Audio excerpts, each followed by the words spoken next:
안녕하십니까. 안녕하세요. 예, 오늘 조국으로 가는 길 안내를 맡은 저는 김보엽이라고 합니다.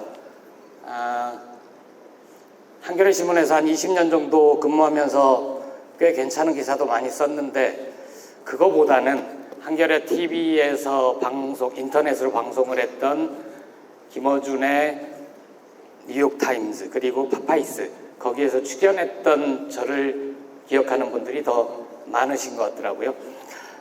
오늘 제가 조국으로 가는 길 안내를 맡겠다 이렇게 말씀드렸는데, 정식 명칭은 DK의 눈물 광주 북 콘서트입니다. 제가 이런 기자 출신이어서 이렇게 사람들이 많은 자리에서 얘기해 본 게 별로 없어서 좀 미숙하더라도, 진행이 미숙하더라도 이해해 주시길 바라고요.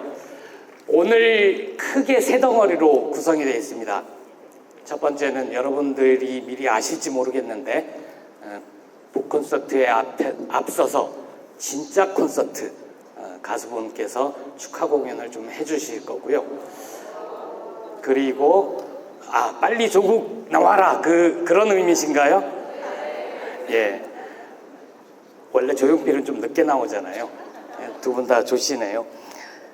그래서 진짜 콘서트가 잠깐 있고, 그리고 북 토크를 시작을 하는데, 제가 질문을 드리고, 또 여러분들이 미리 주신 질문 가운데 몇 개를 뽑아서 제가 대신 질문을 드리는 시간이 있습니다. 전국 여러 군데를 했었는데요, 오늘만 특별한 프로그램이 하나 또 준비되어 있습니다. 조국의 프리젠테이션, 길 없는 길. 왜냐하면 질문 응답 과정에서는 하고 싶은 얘기를 쭉 하시기가 힘들 수도 있잖아요. 그래서 조국 작가님께서 직접 PPT를 만드시고 프리젠테이션을 마지막에 한 20분 정도 하실 예정입니다. 그렇게 하면 대략 저희가 생각하는 시간은 9시 마치는 건데, 조금 늦어질 수도 있습니다. 양해해 주시고요. 오늘 이 자리에 오신 분들은 대부분 아마 지난 몇 년간 장관 조국, 민정수석 조국, 그리고 작가 조국이 겪은 고통을 같이 아파하시면서 새롭게 길 없는 길을 가겠다는 조국 작가를 응원하기 위해서 오신 분들이 대부분일 거고요. 아마 혹시 오늘 언론 쪽에서도 취재를 많이 왔다고 하시는데요, 총선이 다가오고 최근 몇몇 언론에서 조국 신당, 총선 출마 이런 얘기도 있어서 오늘 광주에서 혹시 중대 발표하시는 거 아닌가, 이런 궁금증을 갖고 오신 분들도 있을 겁니다. 그리고 아주 소수는 아마 선관위에서도 오셨다고 그래요. 방금 얘기를 들었는데, 선관위를 포함해서 용산이나 내곡동이나 이런 쪽에서도 관심을 갖고 오지 않았을까 싶습니다. 그런데 자리를 끝까지 지켜주셔야 되는 게, 저도 책을 읽고 질문화를 만들어서 드렸지만 작가님이 어떤 말씀을 하실지는 모르겠습니다. 왜냐하면 대본이 없거든요. 질문만 드렸고 답을 저도 여러분들과 같이 이 자리에서 들을 예정입니다. 그러니까 바쁜 연말 이 자리를 채워주셨는데 가급적 끝까지 자리를 해주셨으면 좋겠고요. 원래는 다른 북콘 출판기념회가 요새 많잖아요, 정치인들. 그 자리에서는 막 누구 오셨습니다 내빈 속에 많은데, 모든 걸 딱 생략하고 여기가 광주지 않습니까? 그래서 광주광역시의 살림을 책임지고 광주 시민의 삶을 챙기는 강기정 시장님 인사 말씀만 간단하게 드린 뒤에 본 행사를 시작하겠습니다. 시장님 나와주시죠.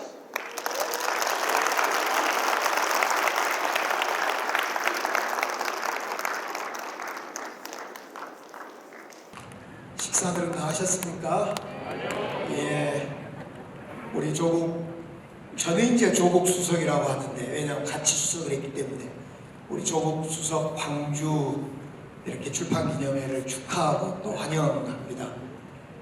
광주는 늘 슬플 때, 외로울 때 안아준 동네 아닙니까? 그렇죠? 네, 그런 점에서 조국 우리 수석의 오늘 저자의 아무튼 애로움도 있다면 애로움도 않을 거고, 어떤 뜻도 있다면 뜻도 않는 그런 시간이 될 거라고 생각합니다. 요즘 서울의 봄이 많은 사람들을 분노케 하고 전율케 하고 있다 그래요.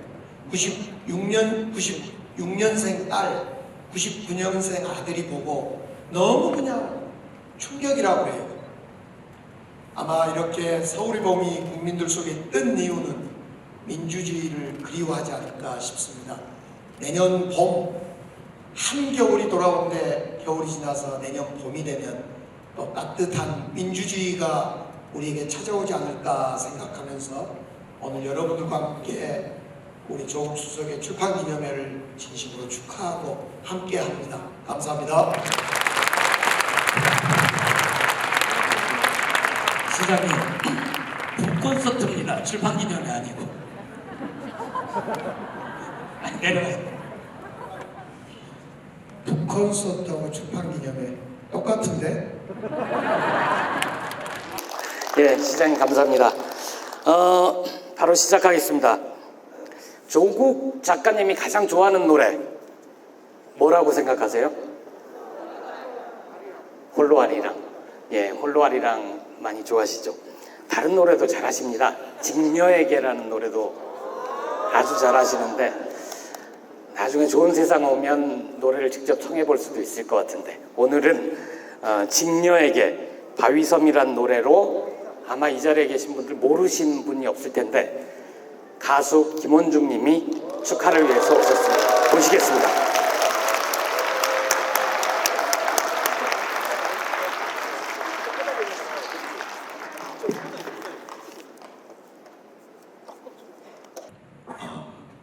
안녕하세요. 저는 김원중입니다. 반갑습니다.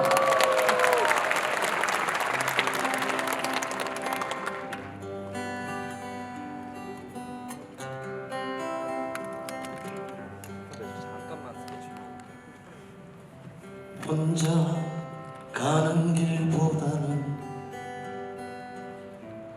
둘이서 함께 가리. 앞서거나 뒤서지도 말고 이렇게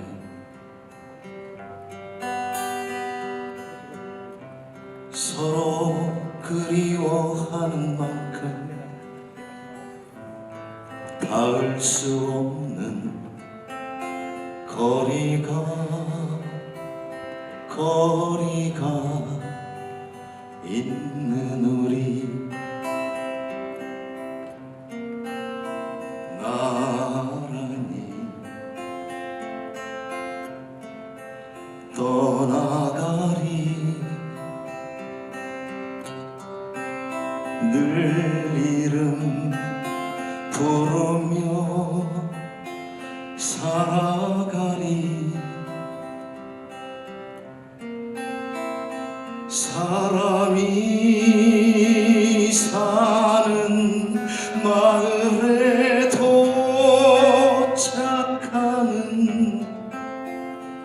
그날까지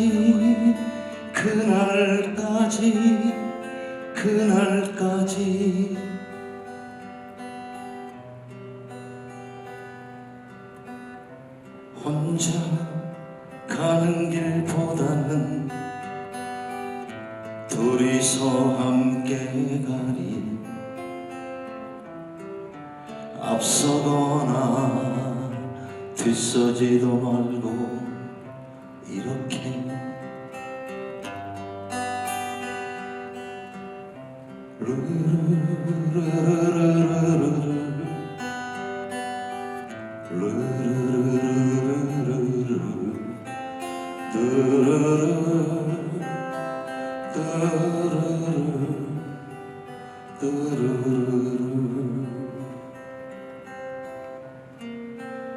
나란히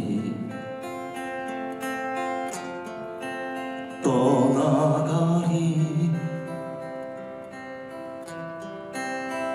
늘 이름 부르며 살아가리 사람이 사는 마을에 도착하는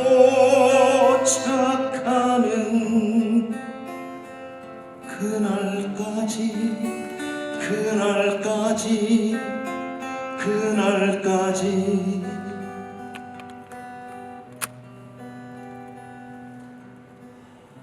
혼자 가는 길보단 둘이서 함께 가리 앞서거나 뒤서지도 말고 이렇게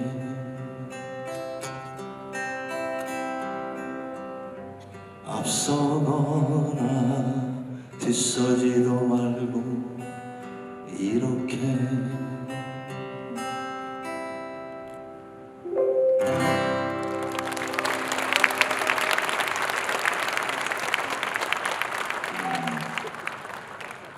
위로가 좀 되었으면 좋겠어요. 이 노래가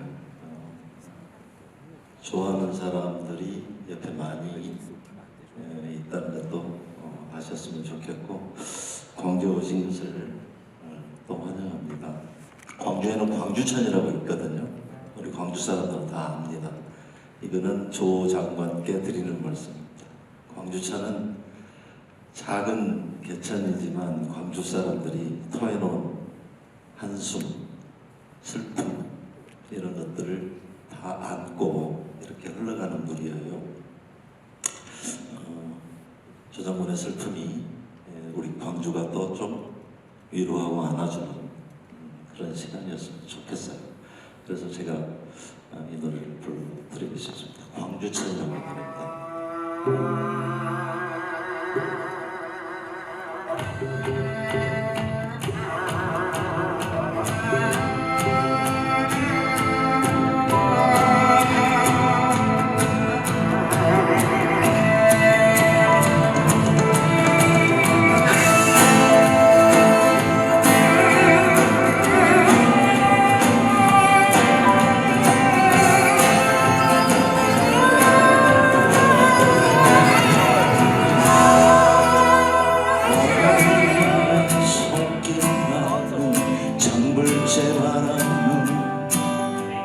지쳐버린 내 마음을 만져주고 소리 없는 광주천은 내 지친 노래를 말없이 담아 묵묵히 흐른다.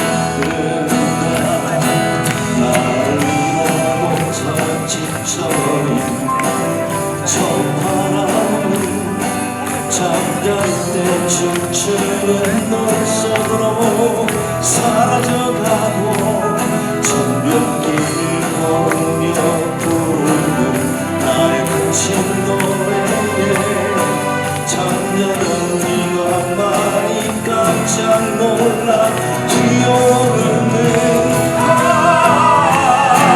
바람 너였구나. 생각 같은 나의 몸을 안아준 것이 흐르는 광주천 너였구나. 너가 될 것 같은 나의 아픔을 실어간 것이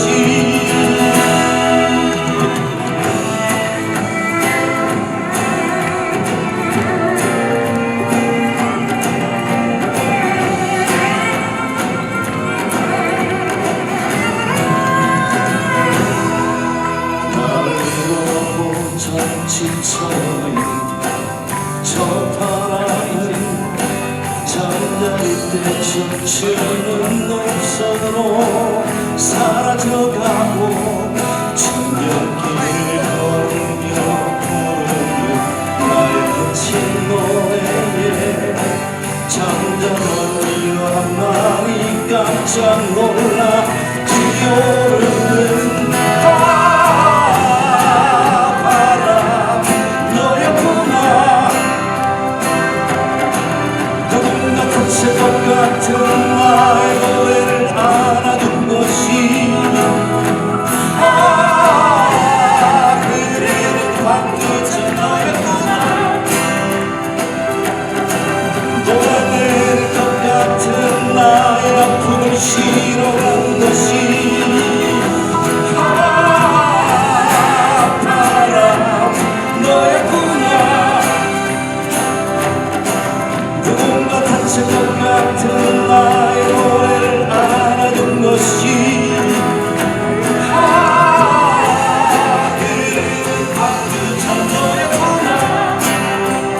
네, 광주천을 저녁에 내가 이렇게 한 달 동안 걸어 다녀봤어요. 정말 그랬어요. 우리가 토해놓은 많은 오물들, 한숨들 그런 것들 이렇게 다 쓸고 하고 있었습니다. 광주가 대한민국에서 좀 그런 곳인 것 같다는 생각이 갑자기 들었어요. 우리가 많은 힘을 주는 그런 도시 아닌가. 그것이 전 그래서 자랑스럽고 또 좋습니다. 한 곡 더 하고 물러갈게요. 예. 얘기를 하고 할까요? 아니면 지금 할까요? 해버릴까요? 예. 노무현 대통령께서 저에게 이 노래를 들으시고 말씀을 하셨어요. 김원중 씨 어디 가서 이 노래를 할 때는 반드시 대통령이 좋아하는 노래라고 얘기하고 부르세요. 그렇게 말씀하셨거든요. 그래서 얘기합니다.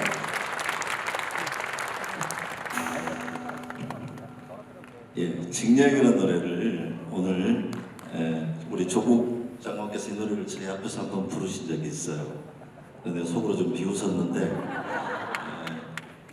그 노래를 제 끝곡으로 부르겠습니다.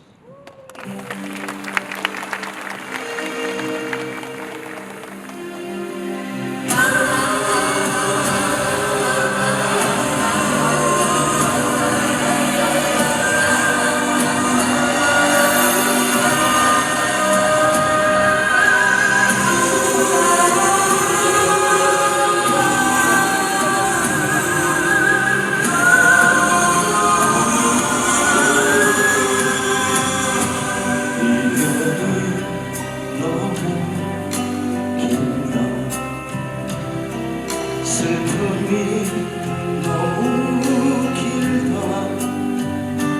선체로 기다리기에 세월이 너무 길다. 말라붙은 은하수 눈물로 녹이고 가슴과 가슴에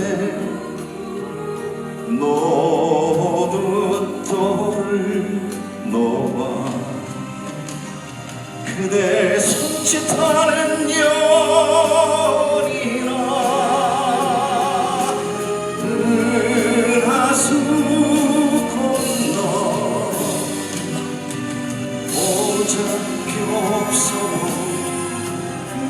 돈이 없어도 가슴 딛고 다시 만날 우리들 연이나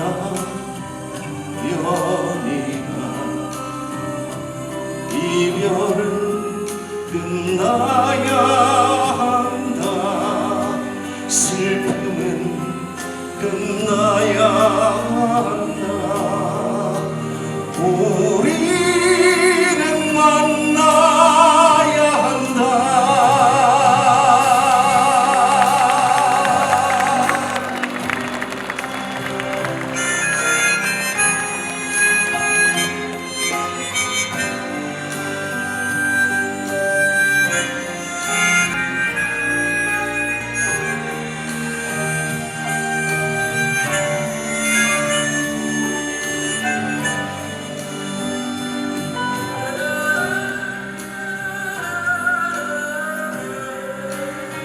모진 세월 가라앉히고 이제 우리 만났습니다.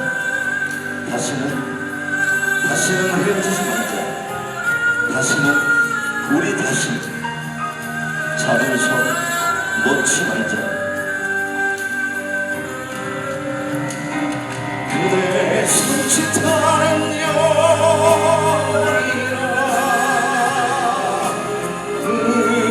은하수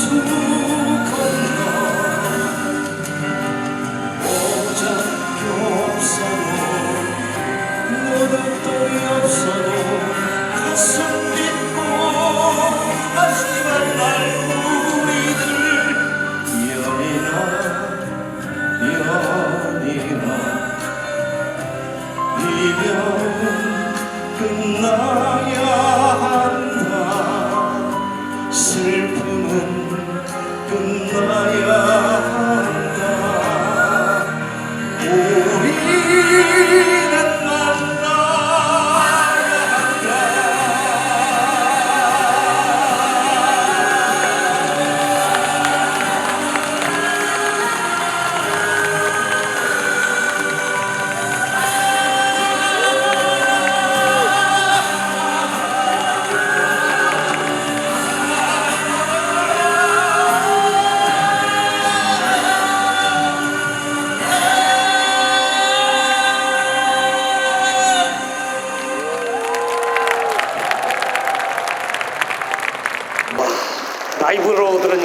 말 더 좋네요. 그냥 이 분위기로 쭉 갈까요? 그럴 수는 없고요. 제가 행사를 기획했으면 후렴구 정도에 예. 조국 작가님이 딱 마이크 들고 나오면서 노래를 부르는 거죠. 아, 그렇게 하시지 그러셨어요? 아니, 그랬으면 얼마나 좋았을까. 글쎄, 예. 자, 이제 오늘 북콘서트의 주인공 조국 작가님을 만나볼까요? 그냥 부르면 심심하니까 제가 조국 그러면 여러분들이 나와라 이렇게 해주세요. 이럴 때 반말 한번 해보는 거죠. 뭐 연습 한번 해볼까요? 조국! 조국! 자, 이제 진짜입니다. 조국!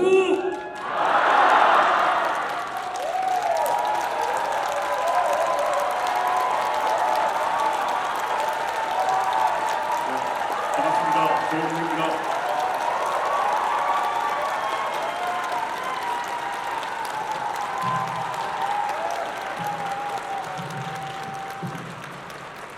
작가님 오셨어요?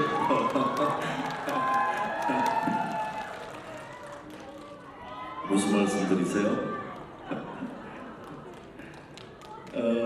징역의 노래 들으셨어요? 안 해서? 들었습니다. 예. 광주 오시니까 어떻습니까? 저는 뭐 광주 자주 내려오는데요. 네네. 오늘 올 때는 약간 걱정이 있었습니다. 왜냐하면 제가 이제 DK 눈물 내고 이제 북콘서트를 하는데 대부분 뭐 서울에서 했을 때는 노무현 시민센터에서는 한 150석, 뭐 다른 데도 500석 이랬는데 광주에서 김대중 이 컨벤션 센터에서 한다 그러는데 제가 몇 석이냐고 물어봤습니다. 근데 1000석이란 겁니다. 그래서 도저히 이거 말이 안 될 것 같아 이렇게 생각이 해서 여기는요. 네. 조용필, BTS 그런 사람들에게 위해서 공연하는 곳이에요. 많이 걱정을 하고 왔는데 제가 이 조명 때문에 잘 보이질 않습니다만 많이 와주셔서 너무 고맙습니다. 네. 제가 보니까 처음 북콘서트, 광주 북콘서트 사회를 맡아달라고 그래서 제가 고향도 근처고 해서 그러겠다고 했거든요. 그러면 다른 데서 어떻게 열리나 가서 봐야 되잖아요. 서울에서 한번 열리는데 우리 김원중 님이 그 먼 길을 달려와서 오늘처럼 열창을 불러주시는 거 보고 야, 젊을 때부터 좋아했던 분인데 정말 노래 실력뿐만 아니라 인성도 짱이구나 이런 생각을 했었습니다. 아니, 제 앞에서 아까 말씀드렸잖아요. 징역이를 잘은 못 부르셨지만 열심히 부르셨어요. 사랑스럽잖아요. 그죠? 예. 그리고 정 교수님께 전화를 해가지고 자랑하더라고요. 저를 만났다고. 제가 그랬어요. 예. 그런 분이었어요. 그래서 참 따뜻하고 예, 소박하고 그런 느낌. 많이 힘드셨을 때 그냥 곁에서 그렇게 위로도 못 해드리고 그래서 제가 할 수 있는 건 가서 노래를 하는 거 그게 좋잖아요. 그래서 저는 가서 열심히 했어요 그때. 예. 다음에 콘서트를 하실 때 예. 게스트 싱어로 조국 작가님 꼭 한번 초대해 주십시오. 오시겠어요? 제가 정말 아까 우리 말씀하신 것 같은데 저는 음정 박자를 잘 못 맞춥니다. 그 음정 박자를 강약으로 해결하는 사람이라서 그때 정말 외람되게 그 선생님 앞에서 제가 노래를 부른 적이 있습니다. 오래전입니다. 한 4, 5년 된 것 같은데 예. 그때 이후로 저를 많이 이렇게 아껴주셔서 이런 기회까지 갖게 된 것 같습니다. 지금의 조 장관님께 필요한 것이 그런 용기라고 생각합니다. 뭔가를 암시하는 그런 아니, 무슨 그렇지 않습니다. 지금 어려운 길을 헤쳐나가시는데 그때 그런 제 앞에서 노래 부르시는 그런 결기 그런 것들을 가지고 하시면 뭐 못하시는 일이 있겠습니까? 예. 그러면 예. 우리 오늘 본격적인 콘서트로 넘어가는 걸로 하고 원래는 그 김원종님 제가 너무 좋아해서 앵콜곡을 청하고 싶지만 여기 성관이도 와 계시고 그러니까 듣고 싶은 말씀을 들려드리려면 예. 오늘 이걸로 마쳐야 되겠습니다. 다시 한번 큰 박수 부탁드립니다. 그래, 고맙습니다.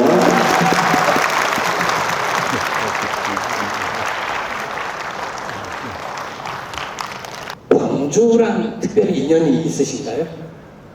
저는 뭐 사적인 인연 없죠. 제가 이제 고향은 부산이고 부산에서 태어나서 서울에서 뭐 대학 다니고 직장도 서울에 있었는데 그렇지만 저희 세대가 자신이 어디서 태어났는지와 관계없이 광주를 일종의 마음의 고향, 정신적 고향으로 생각하고 저도 살았던 것 같습니다. 뭐 여러분들 다들 보셨을 것 같은데 최근에 서울의 봄 영화 보셨을 거 아닙니까? 그 영화가 이제 영화가 배경으로 하고 있는 그 시기에 저는 고등학생이었고 그 12.12라고 대학 다니고 12.12 이어서 5.17, 5.18을 계속 들으면서 저희 청년 시절을 살았기 때문에 제가 광주를 생각하면 그 시절이 먼저 생각이 나고 한편으로는 마음의 빚이었을 것이고 그 뒤는 이제 우리나라 민주주의의 심장으로 민주주의를 또 이룩하게 된 그런 동력으로서의 광주를 생각하지 않을 수 없어서 항상 미안함과 고마움을 갖는 그런 도시다라고 저는 생각하고 있습니다. 예, 영화 서울의 봄 말씀을 열어주셨으니까 관련해서 그것부터 질문을 좀 드려볼까 합니다. 최근에 서울의 봄 벌써 몇백만 봤고 예. 그냥 영화가 아니니까 이미 다 알고 있었던 건데 그렇게 보니까 너무 다르다. 새롭게 알게 된 것 같다. 이런 얘기가 있고 조국 작가님도 페이스북에 올려주셨던데 영화로 보는 한국 현대사 해서 봐야 될 영화를 쭉 리스트를 만들어 주셨더라고요. 역사 공부를 다시 하고 싶다는 분들도 많은데 작가님은 그 영화를 어떻게 보셨을까? 아드님하고 보셨다고. 예, 저는 아들내미하고 같이 봤는데 저희 아들내미야 뭐 그 시절을 살지 않았는데 그럼에도 불구하고 매우 재밌게 봤다. 정말 배우 연기가 탁월하다 이런 얘기를 했었고 저는 그 시대를 기억하는 사람으로서는 막 약간 숨이 좀 막히는 느낌이 있더라고요. 처음과 끝을 모두 다 알고 있는 이야기고 이건 스포일러가 필요 없지 않습니까? 다 아는, 특히 저 세대 같은 경우는 다 아는 이야기인데 순간순간 아주 뭐 손에 땀이 나고 심장이 좀 뛰는 이런 느낌이 있었습니다. 그리고 저는 이제 그 12.12 그 시절을 생각하면 단순히 12.12가 일어났던 그때만이 아니라 나중에 문민정부, 즉 김영삼 정부가 들어서고 난 뒤에 그 12.12 군부 쿠데타를 일으킨 자들에 대한 처벌을 얘기할 때 당시 검찰에서 뭐라고 했나 하면 성공한 쿠데타는 처벌할 수 없다라는 공식 입장을 표명했습니다. 그래서 기소를 못하겠다고 그랬어요. 그걸 책임졌던 검사 이름이 장윤석입니다. 그럼에 불구하고 시민들의 분노가 끌어오르면서 5.18 특별법이 만들어져서 나중에 그 서울의 봄에 등장하는 그 사람들이 모두 처벌을 받거든요. 그래서 이게 그 한편은 지금은 너무 당연한 일이라고 생각하는데 그 당시 검찰이 어떤 행동을 취하고 어떤 논리를 펴면서 그 군부 독재와 군부 쿠데타에 부역했던가를 저는 꼭 말씀드리고 싶고 또 하나는 그 당시 시절 이제 오래전의 이야기 비극임에도 불구하고 저는 마치 2023년 현재같이 느꼈습니다. 그 당시는 육사 내에서 하나회란 사조직, 특정 지역에 기초한 사조직이죠. 육사 전체가 아니라 육사에 있는 사조직 하나회에 기초한 정치 군인들이 쿠데타를 일으켜서 정권을 잡아서 대한민국이 아니라 대한군국, 군사독재 정권을 만들었단 말입니다. 우리가 다 알고 있는 일이고 제가 여기서 어두워서 잘 안 보입니다만 아까 강기정 시장님 잠깐 오셨던 것 같은데 강 시장님이 제 기억으로 당시 전남대 산민투 위원장으로 맹렬히 싸우셨던 걸로 저는 알고 있습니다. 또 전국에서 많은 대학생들이 그랬고 근데 그랬던 경험이 똑같은 상황은 아니긴 하지만 인물과 논리를 바꿔서 지금 진행되고 있지 않은가. 검찰 전체가 아니라 일부 정치 검찰들이 특정 사조직 라인들이 총칼 탱크 대신에 수사권과 기소권이라는 검찰권을 가지고 대한민국이 아니라 대한검국으로 지금 만들고 있는 게 아닌가라는 생각을 저는 하고 있기 때문에 서울의 보물을 보면서 한편으로는 그 시대를 회상했고 또 한편으로는 지금 시점에 대해서 생각하게 되었습니다. 그렇게 강의를 하시면 제가 이거 어떻게 다음으로 옵니까? 자, 지금 말씀하신 거는 DK의 눈물 1장에 나옵니다. 어떻게 검찰이, 대한민국 검찰이 권력을 장악하게 됐는가, 그 과정에 나오는 거고요. 저도 며칠 전에 아내랑 그 영화를 봤는데 저는 보고 나와서 한동안 말을 못했고, 엘리베이터를 타고 나오는데 뒤에서 어느 분이 개새끼, 그렇게 편하게 죽게 놔두면 안 됐는데, 그 말씀을 하시는데 그게 또 이렇게 머리에 위에서 쫙 전기가 흐르는 것처럼 대부분 아마 입으로 말씀은 안 하셔도 그런 심정이셨을 것 같아요. 책 이야기는 좀 이따 더 하기로 하고, 페이스북에 최근에 재밌는 글 하나 본 게 검사 매형을 둔 대한민국 3대 천함, 이 말씀을 하셨어요. 그 얘기 좀 해주시죠. 뭐 책 얘기는 방법 없습니다만 시중에 도는 얘기가 우리나라 대한민국에 검사 매형을 둔 3대 천함이 있다라는 겁니다. 첫째, 윤석열 대통령의 천함이 있습니다. 이분은 양평 공지구 관련해서 투기 때문에 문제가 되어서 지금 사문서 위조 등으로 기소되어 있는데 재판이 어떻게 진행될지 두고 봐야 될 것 같고, 두 번째, 검사 출신을 그 매형으로 둔 천함은 한동훈 장관의 천함이 있습니다. 한동훈 장관의 천함은 원래 검사 시절에 동료 여성 검사를 성추행을 하고 난 뒤에 당장 그 경우 징계나 처벌을 받아야 되는데 무사히 퇴직하고 대기업에 임원이 됩니다. 직장 내 성폭력인데 어떻게 기소가 안 되죠? 도저히 알 수가 없죠. 아무 징계 없이 어떠한 기소 없이 조용히 사표 처리되고 대기업 임원이 되었다가 나중에 다른 여성 검사가 그 문제를 폭로하고 나서고 난 뒤에 비로소 기소가 됩니다. 찾아보시면 금방 나올 거고, 세 번째는 최근에 문제가 된 이정섭 수원지검 차장검사의 천함이죠.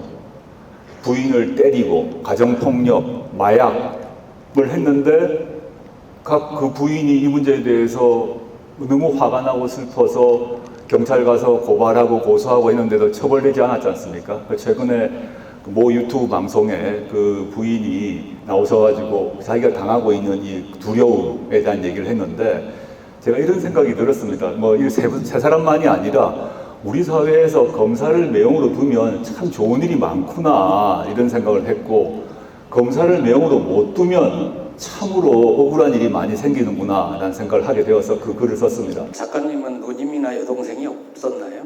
예, 없습니다. 예, 이건 농담입니다. 심각하게 듣지 마시고요. 자, 그럼 바로 책 얘기를 할게요.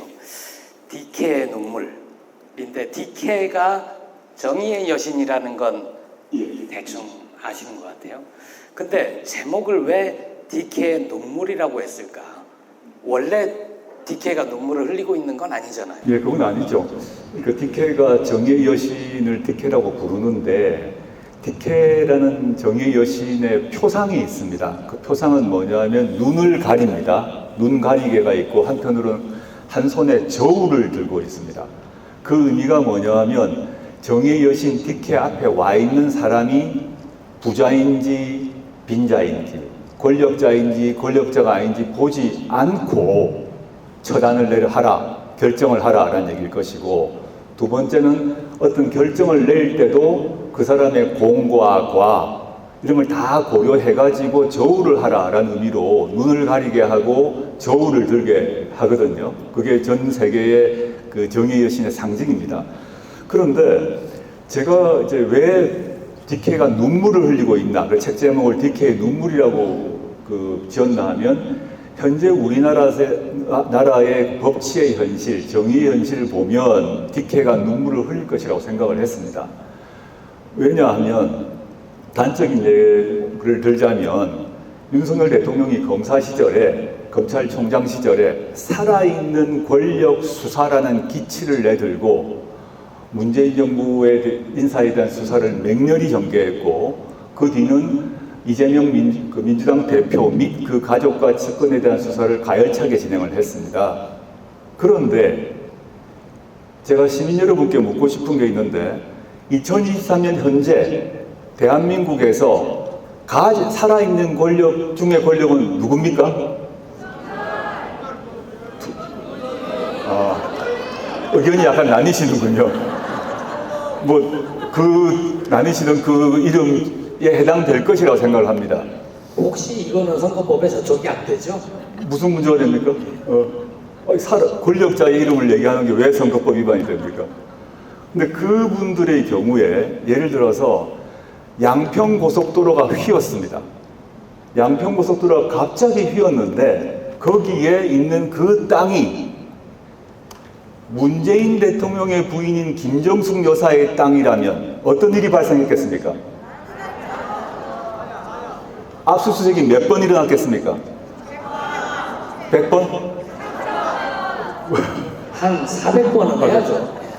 마찬가지로 그 땅이 이재명 대표의 부인인 김혜경 여사의 가족 땅이었다면 또 어떤 일이 발생했겠습니까? 그걸 상상을 해보시면 될 것 같습니다. 그리고 최근에 1심 판결에서, 1심 재판부에서 판결문에서 확인된 것이 도이치모터스 주가 조작 사건인데 거기에 판결문에서 명시적으로 적혀 있는 게 김건희 여사의 명의의 통장이 어떻게 주가 조작에 사용됐는지를 다 적혀 있습니다. 그런데 그 도이치모터스 주가 조작에 사용된 명의의 계좌가 김정숙 여사 것이나 김혜경 여사의 것이라면 또 어떻게 되었겠습니까? 근데 지금 검찰이 김건희 여사를 소환했습니까? 한 번도 하지 않았습니다. 압수수색 했습니까? 윤석열 대통령은 대통령이기 때문에 재임 기간 동안에는 기소를 당하지 않을 특권이 있습니다. 그러나 김건희 씨는 대통령이 아닙니다. 대통령의 부인에 불과한 사인입니다. 사인은 당연히 수사가 가능합니다. 근데 지금 몇 년째 부르지를 않습니다. 공범들은 모두 기소되어서 처벌받았습니다. 이에 비하자면 이재명 대표의 부인인 김혜경 여사가 법인카드를 사용해서 샌드위치 10개를 샀다고 지금 언론에서 난리인데 제가 김혜경 여사를 잘 모르지만 김혜경 여사가 혼자 샌드위치 10개를 먹을 뿐은 그럴 정도의 위장 크기는 안 될 것 같습니다. 무슨 다른 회의 때문에 했을 것이라고 추측이 됩니다. 전 잘 모릅니다. 김혜경 여사가 혼자 단번에 10개를 드셨는지 저도 알 수가 없습니다. 압수수색 들어갔습니다. 오늘 아침에 들어갔죠. 이걸 어떻게 이해를 해야 되는 거죠? 그래서 저는 DK가 눈물을 흘릴 수밖에 없다라고 말씀드린 것입니다.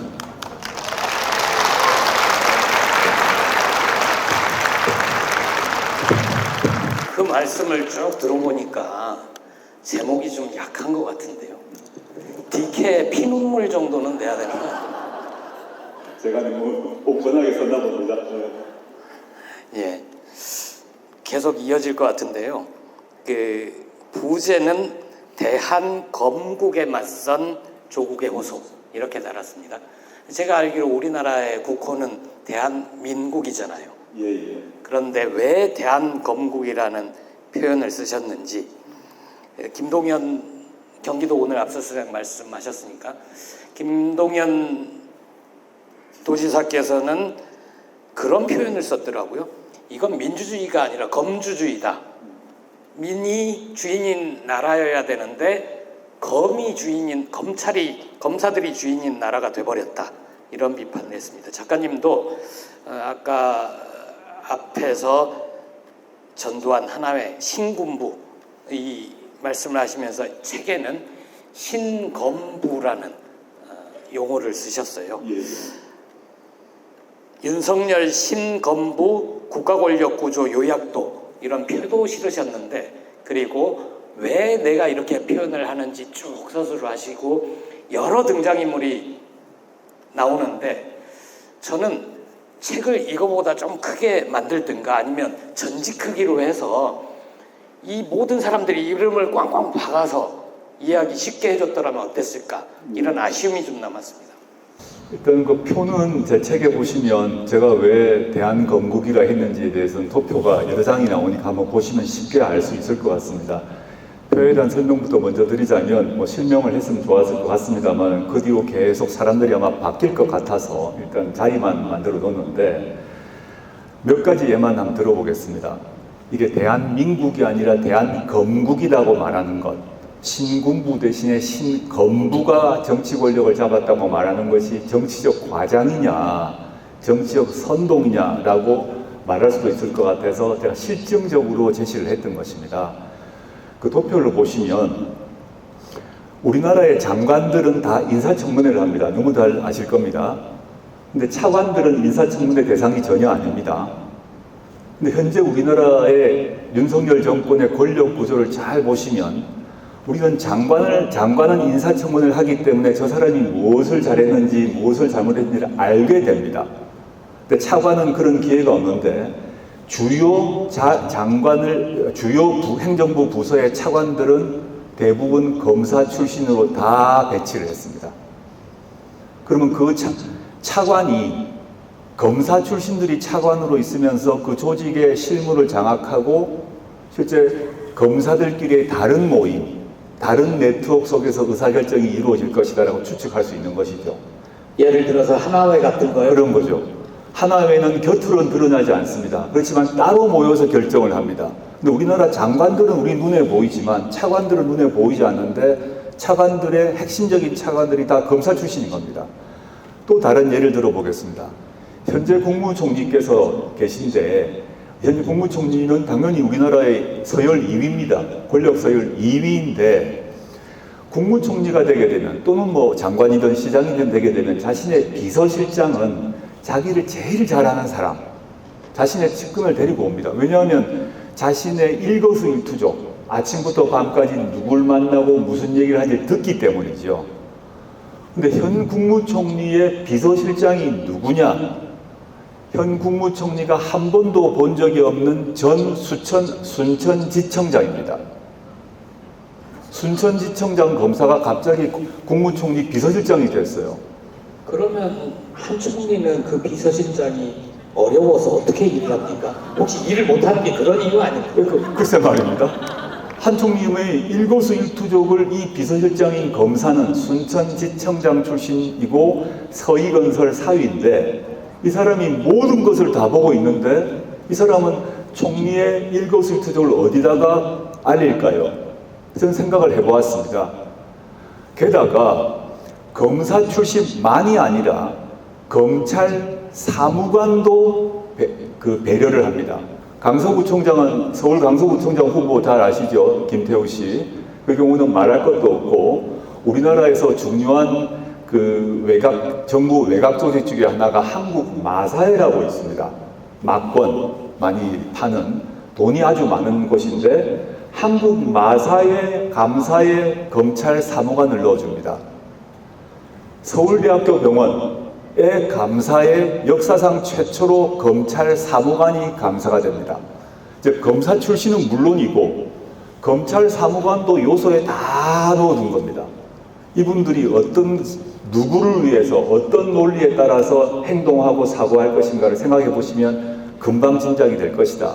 저는 그런 점에서 아까도 첫 질문에 말씀드렸습니다마는 육산의 사조직 하나회가 권력을 탈취해가지고 신군부를 만들었고 그 신군부가 대한민국을 대한군국으로 만드는 것처럼 검찰 내 특정 라인이 일치단결해서 수사권과 기소권을 활용해서 정적을 쳐내고 권력을 잡았고 실제 단순히 대통령, 법무부 장관만이 아니라 차관, 그 다음에 주요 외곽 자리의 이사, 감사 자리를 잡았고 그런 점에서 신검부가 대한민국을 대한검국으로 만들고 있다라고 제가 비판한 것입니다.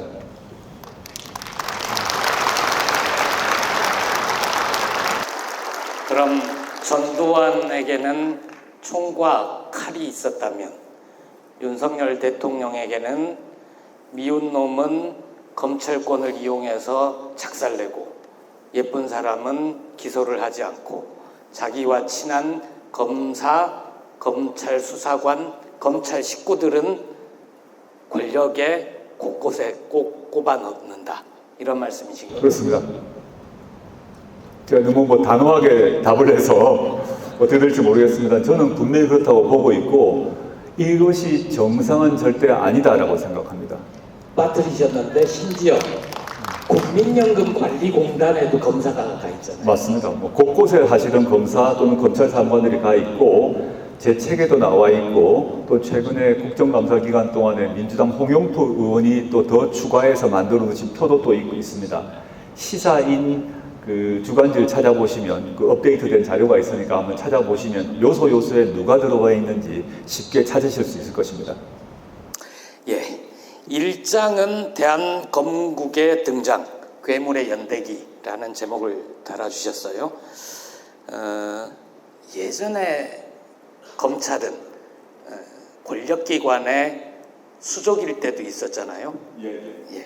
그런데 이제 검찰이 그냥 그 밑에서 일을 해주는 기술자가 아니라 권력의 핵심이 되고 권력을 장악하게 돼버렸는데 어쩌다가 이렇게 된 거죠? 검찰은 지금도 그렇게 무소불위의 권력을 휘두르고 있는데 만약에 내년에 의회 권력까지 국민의힘이 다수당이 된다면 더 끔찍한 세상이 올 수도 있는 건가요? 그렇죠. 저는 우리가 이제 대한민국 역사를 한번 돌아볼 필요가 있는데 이승만 정권 시절에는 권력기관 중에 누가 제일 힘이 셌나 그러면 경찰이었습니다. 검찰이 아니었습니다. 당시 검찰 수도 적었고 힘이 없었습니다.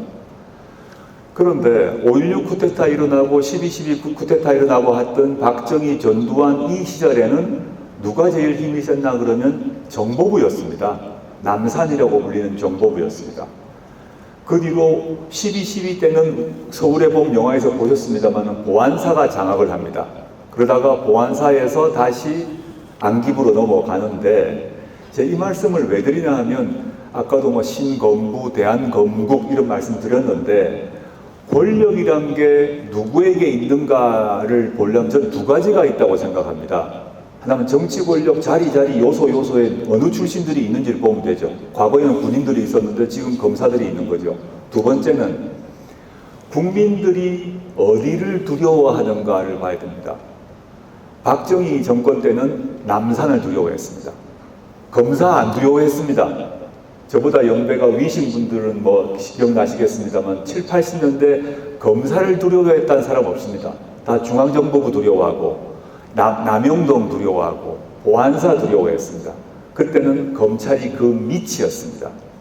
그런데 지난 촛불혁명을 일으키게 된 계기가 뭐냐 하면 국정농단 사태고 국정농단의 결정적 계기가 뭐냐 국정원의 댓글 공작이었거든요. 국정원이 불법적으로 선거에 개입을 한 겁니다. 그걸 시민들이 분노를 했고 당시 민주당 의원들이 그 댓글 공작을 했던 사무소를 덮치고 해서 발견하고 난 뒤에 검찰이 수사를 하기 시작했는데 그 수사를 했던 책임자가 윤석열 검사였습니다. 저도 윤석열 검사를 응원했습니다. 국정원이 선거에 개입하면 안 되니까요. 그랬는데 문제는 그 사건을 계기로 검찰이 국정원을 털고 수사하고 처벌하면서 국정원이 이미 빠지고 검찰이 국정원 위에 올라서게 됩니다. 그러고 난 뒤에 정치 권력을 윤석열 대통령이 대통령까지 되다 보니까 이제 국정원은 검찰 밑으로 가버린 거죠. 그래서 역사를 보게 되면 그때마다 정치 권력에서의 누가 우위를 갖게 되는가가 계속 바뀌어 왔는데 지금은 분명히 검찰이 우위에 있고 여러분 중에 제가 우리 경찰 관계자 되신지 모르겠습니다만 경찰을 별로 안 두려워하실 겁니다. 7, 80년대는 경찰이 핸드백도 열어보고 때리기도 하고 고문도 하고 영화 1987 남영동 이런 일들이 벌어졌는데 지금은 고등학생들도 경찰이 자신의 인권을 침해한다 생각하면 항의합니다. 아저씨 신분 좀 내보세요 라거나 이렇게 당당하게 경찰한테 맞섭니다. 우리 시민들은. 근데 여러분들 요즘에 농담이 하나 있습니다. 무슨 정부 비판 발언하면 뭐라 그러냐, 너 압수수색 당하겠구나. 지금 2023년을 관통하는 최고의 사자성어는 압수수색입니다. 모두 압수수색을 두려워하고 며칠 전 언론에 난 통계를 봤더니 검찰의 압수수색이 10일에 8번 일어나고 있더라고요. 10일에 8번. 제가 숫자는 거의 매일 거의 매일 우리나라 압수수색이 어디는 한 군데는 털리고 있다. 그렇죠. 압수수색의 시대가 벌어졌고 총과 칼과 탱크로 사람을 쏘아 죽이고 찔러 죽이고 또는 고문을 하고 이런 시대는 끝났습니다. 우리 국민들 그걸 못 참죠. 못 참, 우리가 민주주의를 쟁취했기 때문에 사람들이 나를 때리고 고문하고 절대 못 참는데 법률의 외피를 쓴 그런 각종 수사력, 수사권 행사, 기소권 행사에 우리 모두는 위축되어 있습니다. 실제 위축되어 있는 것 같아요. 주변에서 압수수색 당할래 이런 농담들을 막 한다는 것이 무엇인가? 우리가 두려워하고 있는 거죠. 과거에 총과 칼을 두려워했던 것처럼. 그래서 그 점에서 권력에 대한, 윤석열 권력에 대한 공포가 우리를 갖고 있다. 저는 이 공포가 오래 가지 못할 것이라 생각합니다. 그렇지만 우리가 그 공포가 있다는 것을 알아야 된다는 것. 그래서 문재인 정부의 국정과제 첫 번째는 권력기관 개혁이었지 않습니까? 그리고 당시에 민정수석 비서관으로 검경 수사권 조정을 포함해서 여러 권력기관 개혁을 위해서 노력을 하셨는데 지금은 다 물거품이 된 건가요? 제가 이제 민정수석 비서관으로 갔을 때 저희의 첫째 임무가 민정수석실의 임무가 권력기관 개혁이 첫 번째 임무였습니다. 그게 이제 당장은 국정원이 있었죠. 그래서 대통령께서 결단을 내리셔서 국정원의 민간인사찰 모두 금지. 그 다음에 각 IO라 그러는데 각 행정부처에 파견되는 IO, 인텔리전스 오피서라고 해서 정보관을 모두 철수시켰습니다. 국정원이 국내 정치에 개입하지 못하도록 다 금지시켰습니다. 근데 윤석열 정부 들어서서 국정원 내에 공식적으로 경제범죄 정보란 이름으로 그 민간인 영역을 개입하는 조직을 부활시켰습니다. 그리고 문재인 대통령 정부 때는 인사정보를 수집한다는 이유로 국정원이 민간인 사찰을 했는데 그걸 다 금지시켰습니다. 그런데 윤석열 정부 들어서 부활시켰습니다. 그 점에서 저는 상당히 참 한편으로는 분노하고 한편으로는 좀 허탈한 게 있고요. 그 다음에 검찰 얘기를 하지 않을 수 없는데 지금 문재인 정부의 목표가 지금의 제가 청와대에 근무했던 이제 2년 반 기간 동안은 민주당이 다수석이 아니었습니다. 그래서 민주당이 의회에서 소수 인경을 전제로 해서 검찰 개혁을 해야겠구나 해서 1단계는 검찰과 경찰 사이의 수사권을 조정하고 공수처를 만들고 2단계는 이제 민주당이 다수석이 된다면 수사와 기소를 분리하자 이런 식으로 계획을 세워 나갔습니다. 그래서 제가 재직 시절에는 공수처가 만들어졌고 물론 공수처가 당시 바른미래당의 그 동의를 얻어야 했기 때문에 꼬마 공수처로 만들어졌어요. 그 군산지청 정도의 조그만 지청으로 만들었으면 아쉬운데 어쩔 수 없이 작은 공수처가 만들어지고 수사와 기소의 분리는 안 됐지만 조정이 이루어졌고 그 다음에 2019년 이른바 조국 사태 이후로 서초동에 촛불이 일고 난 뒤에 문재인 정부 말기에 검찰의 수사권을 2개의 범죄로 줄이는 그런 형사소송법, 검찰청법 개정이 일어났습니다. 저는 그 점에서 참 흐뭇했고 박수를 쳤는데 윤석열 정부가 들어서서는 법률로 제한해 둔 것을 시행령으로 모두 확장시켰습니다. 그래서 지금 다 복귀돼 버렸어요. 그래서 아까 똑같은 맥락인데 국정원 경우와 마찬가지로 한편으로는 제가 좀 분노가 일고 또 한편으로는 허망한 느낌이 있는데 단순히 허망한 감정만이 아니라 이제 이게 안 되겠다. 다음 총선 이후에 또 다음 대선 이후에 새로운 이제 4번째 민주정부가 들어선다면 여기서 정말 제대로 해서 그 확실한 매듭을 저어줬으면 좋겠다. 그런 희망을 가지고 있습니다. 그렇게 말씀하시니까 참 답답하기도 하고 아마 이 자리에 계신 분들도 그런 마음이신 분도 있을 것 같아요. 그러니까 그렇게 좀 더 잘해서 왜 정권 교체가 되게 해서 아쉬워하는 분들도 많을 것 같은데 장관님이 아니죠. 수석님도 아니고 작가님 책에 이런 대목도 나옵니다. 누구를 탓하기 전에 당시 고위공직자 검증을 최종적으로 책임지는 민정수석으로서 윤석열 검사에 대한 검증을 철저하지 못했던 것이 아닌가 자성한다. 최고 인사권자인 문재인 대통령을 보좌하는 역할을 충분히 하지 못했다. 이런 대목도 나오는데요. 저는 윤석열 검찰총장의 임명 관련해서 여러 가지 얘기들이 있습니다. 그 과정과 관련해서 과거 예를 들어서 노영민 대통령 비서실장께서 오마이TV에서 말씀하신 바도 있고, 또 최강욱 의원도 그 당시 어떤 일이 있었는가, 즉 윤석열 당시 총장 후보가 어떤 약속을 했던가, 근데 그 뒤로 어떻게 그 약속을 어겼던가에 대한 얘기는 그 노영민, 최강욱 두 분의 인터뷰를 한번 찾아보시면 될 것 같고요. 저는 이렇게 생각합니다. 그 당시 과정에 대해서 제가 고위공직자를 여기면서 입장에서 여러 가지 얘기를 할 수 있는데, 저는 가타부터 말하려고 하지 않습니다. 뭐 당시 이러려고 했는데 이렇게 되었다, 저러려고 했는데 이렇게 됐다 말하기보다는 다 각설하고 제 잘못이다 라고 좀 말하고자 합니다. 제가 잘 못났다, 제가 눈이 어두웠다, 제가 나이브했다, 제가 해안이 없었다 라고 말하는 게 저는 속 편하다고 생각하고 있습니다. 박수를 치실 거면 크게 쳐주시죠. 아니 뭐 정말 어쨌든 많은 분들이 당시 윤석열 총장의 임명 과정에서 뭐 특히 이제 문재인 대통령에 대한 비판, 불만을 많이 표출하시는 분들이 있는 걸로 제가 알고 있습니다. 그 점 관련해서 제가 대변인은 아닙니다만은 이렇게 말씀드리고 싶습니다. 문재인 대통령 또는 문재인 정부는 이룬 성과가 있고 이루지 못한 한계가 있었습니다. 장점도 있고 단점도 있었고, 하고자 했던 것을 능력 부족이었든지 계획 부족이었든지 못한 것도 있었습니다. 이런 것을 전 직시해야 된다고 생각하고, 그렇다고 해서 문재인 정부 또는 문재인 대통령의 성과를 깡그리 갖다 버리면 안 된다고 생각합니다. 오히려 우리가 해야 될 것은 과거 김대중 대통령도 노무현 대통령도 성과가 있었고 한계가 있었습니다.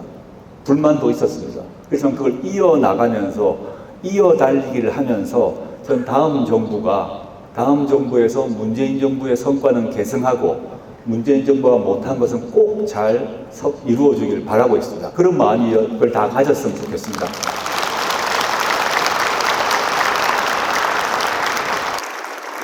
책이 4장까지 있죠? 예. 지금 1장 관련된 질문을 드렸는데 오늘 자전까지 그냥 쭉 달려볼까요? 예. 2장. 네. 법을 이용한 지배에서 법의 지배로 쪽에서 질문을 좀 뽑아봤습니다. 그 갈릴레오 북스에서 유시민 그분도 작가시죠? 네. 유시민 작가와 대담하시는 거 들었을 때 유 작가님은 2장 이게 가장 재밌었다라고 말씀하시더라고요. 보통 법을 이용한 지배, 법의 지배, 또 이 장에서 저는 조국 작가님이 왜 법을 전공하기로 마음을 먹었는지, 법대를 갔는데 고시는 보지 않고 공부에 빠져들었는지 이걸 볼 수 있어서 참 좋았습니다. 네. 뭐 책을 보신 분은 아실 것 같은데요. 윤석열 대통령이 또는 국민의힘이라는 정당이 수시로 법치를 강조합니다.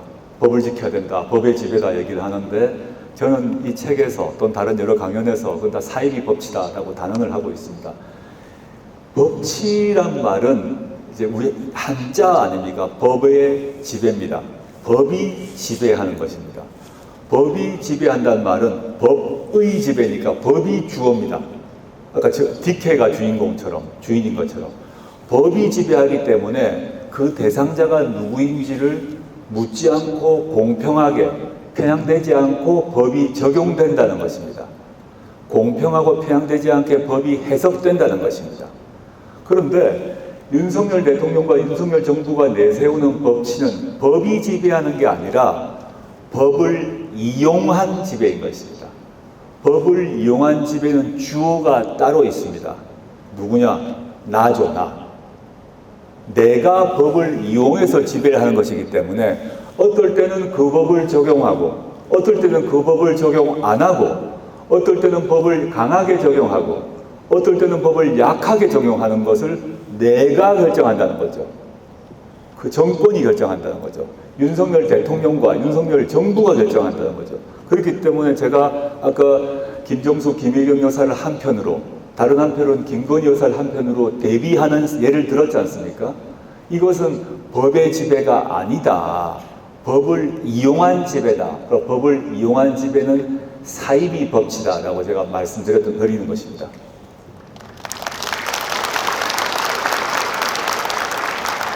그러니까 법치의 핵심은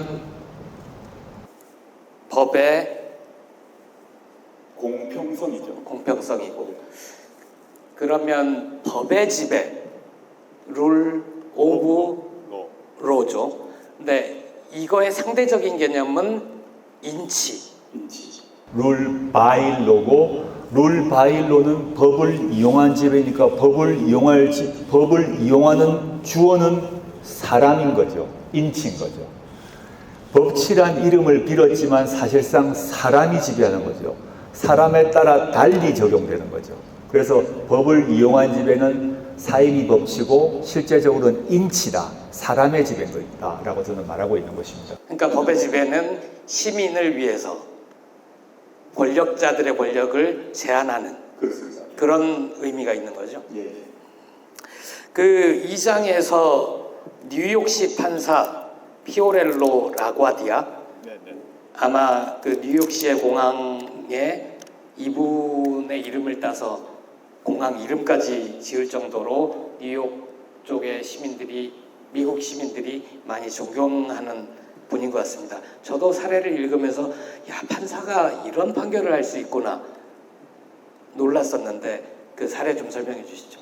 그 라구아디아 시장인데 현재 뉴욕 시장이고, 뉴욕 가보신 분들은 뉴욕 공항에 내리면 그 공항이 라구아디아 공항입니다. 근데 그분이 이제 뉴욕 시민들의 사랑을 받는 사람인데 그 사람이 치안 판사를 한번 했습니다. 아주 추운 겨울에 치안 판사를 했는데 그때 아주 나이든 노파가 빵을 훔쳐가지고 절도죄를 범한 것입니다. 그래서 이렇게 재판받으러 왔어요. 그러면 형식 논리로 하게 되면 노파가 남의 빵을 훔쳤으니까 절도죄니까 뭐 징역 몇 년, 그럼 끝인 거죠. 근데 라구아디아 치안 판사가 어떻게 선고를 했나 하면 당신이 빵을 훔친 것은 맞다라고 하면서 당신에게 $10 벌금을 부과한다 라고 선고를 합니다. 그런데 그게 하나 더 붙입니다. 뭐라고 붙이냐 하면 이 추운 겨울에 당신이 빵을 훔치도록 만든 나도 책임이 있다 하면서 라구아디아 나에게 10불의 벌금형을 선고한다 라고 합니다. 그리고 그때 배심원이 앉아 있었는데 이 노파를 이렇게 훔치도록 방치한 여러분 배심원들에게도 책임이 있으므로 여러분 각각에게 다 50센트씩 벌금형을 부과한다라고 선고를 합니다. 그리고 자기부터 돈을 내고 벌금형을 다 돈을 걷어서 그 노파한테 줍니다. 이게 모습입니다. 이런 모습의 법이 있는 것입니다. 그런데 이 책을 내고 난 뒤에 근래 한 달 전인가 제가 우리나라에서 유사한 아주 비슷한 판결이 하나 났습니다. 곁으로만 비슷하다는 것입니다. 그 판결이 뭐냐 하면 어떤 작년 12월인데요. 아파트 분리수거장, 우리 분리수거 하지 않습니까? 근데 어떤 여성 노인이 소주 빈병 12병을 60대 여성이 훔쳤습니다. 배가 고파가지고 12병 훔쳐서 팔아가지고 밥 사 먹으려고. 근데 남의 물건이 맞죠? 아파트 분리수거대에서 훔치면 안 되죠. 근데 그게 기소가 됐습니다. 기소가 됐는데 법원에서 30만 원 벌금형을 내렸습니다. 그럼 그분이 소주 공병 훔치는 사람이 벌금 30만 원 어떻게 냅니까? 30만 원이 하루하루 먹기 힘들어서 아파트 분리수거장에 가서 공병 훔쳐서 재활용하는 데 가서 팔아가지고 몇천 원 받아가지고 요즘에 공병 하나에 얼마인지 모르겠습니다. 그거 12병 해가지고 얼마겠습니까? 이런 비교를 전 해보았습니다. 어느 쪽이 우리가 원하는 판결일까? 저는 전자라고 생각합니다.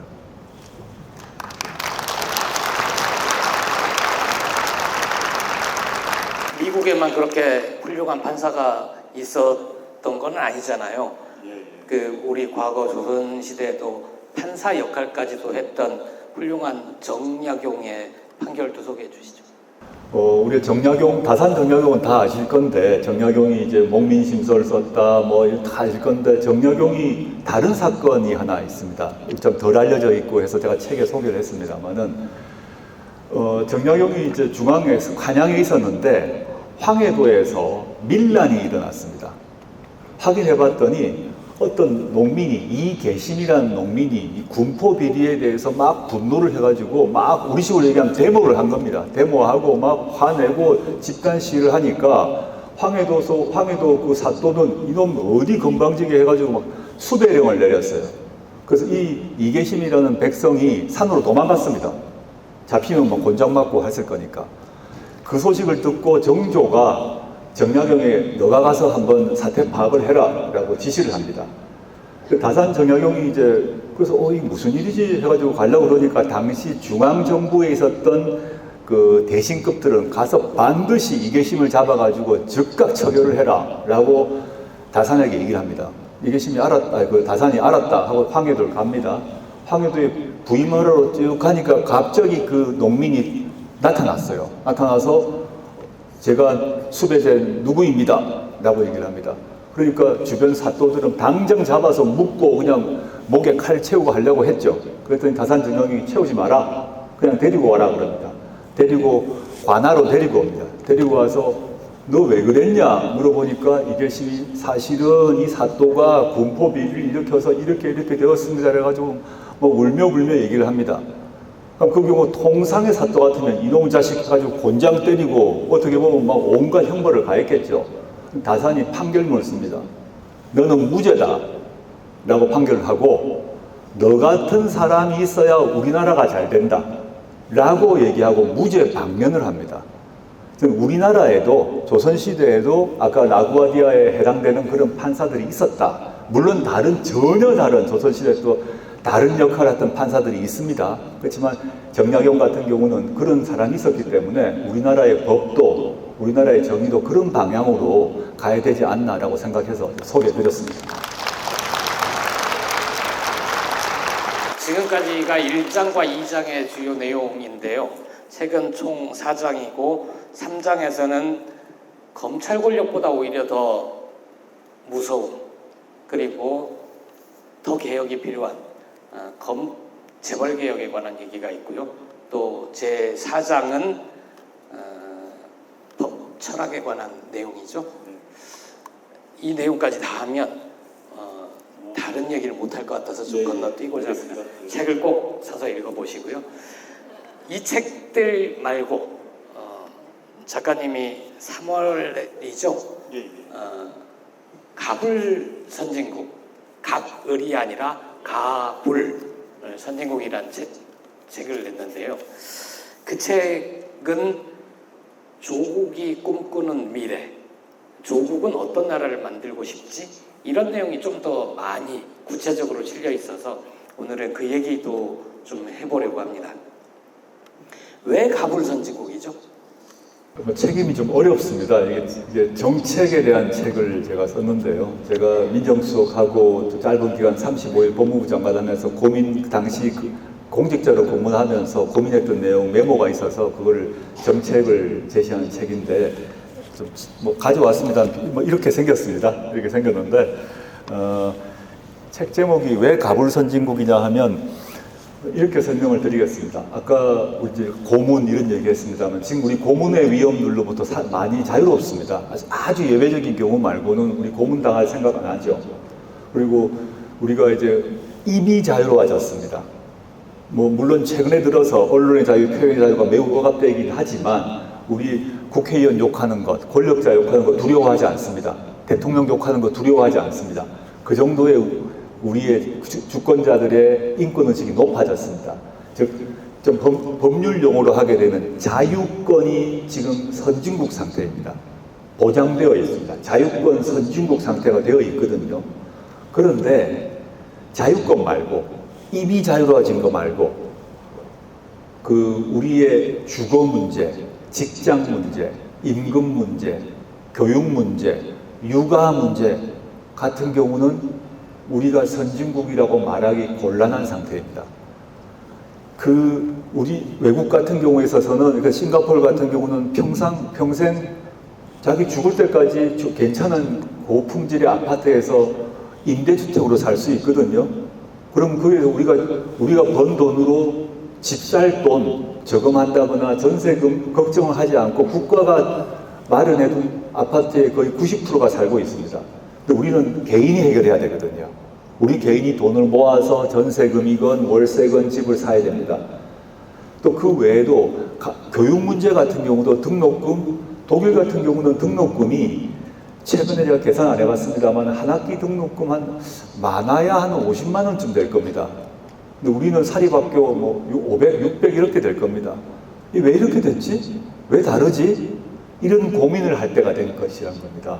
우린 자유권 선진국이 됐습니다. 그럼 우리 국민들의 투쟁을 통해서 군부 독재 정권과 싸우면서 우리의 자유를 쟁취를 했는데, 사회권 관련된 게 뭐냐? 주거, 교육, 복지, 민생 등등등 같은 경우는 우리가 그냥 개인이 노력해서 내가 투잡해가지고, 안 그러면 투잡 뛰어서 내가 노동시간을 늘려서 돈을 많이 벌어야겠구나 라는 생각을 해왔고 지금도 하고 있습니다.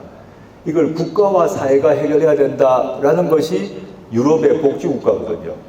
우리가 낸 세금을 통해서 그런 조치를 해야 되는데 우리는 그 생각을 못하고 있고 제도도 그렇지 않게 되어 있습니다.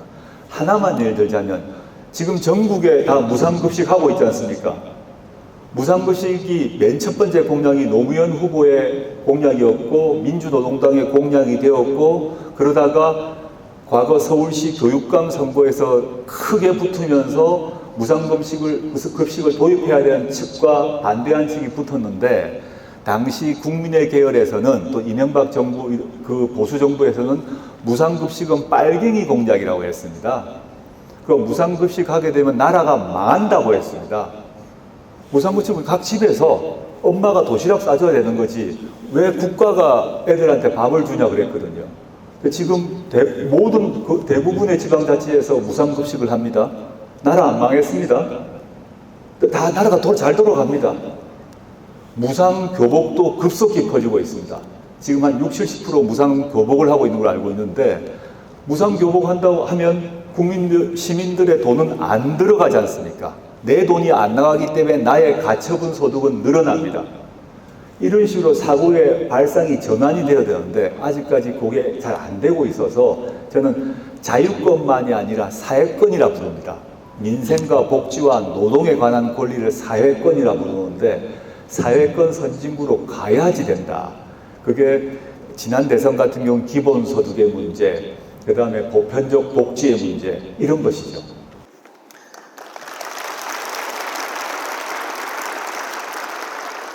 이제 여러분들이 박수 치는 시간도 저는 아까워지기 시작했는데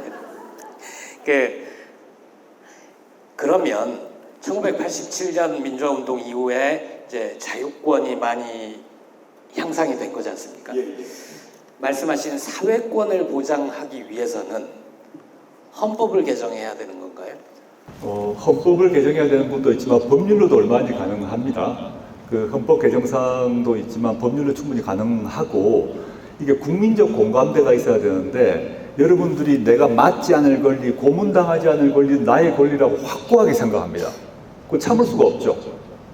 근데 주택 국가가 나한테 해줘야 되나?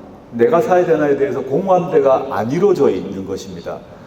이걸 이제 바꾸려고 하는 노력이 문재인 정부 때 예를 들어서 문재인 케어라고 들어보셨죠?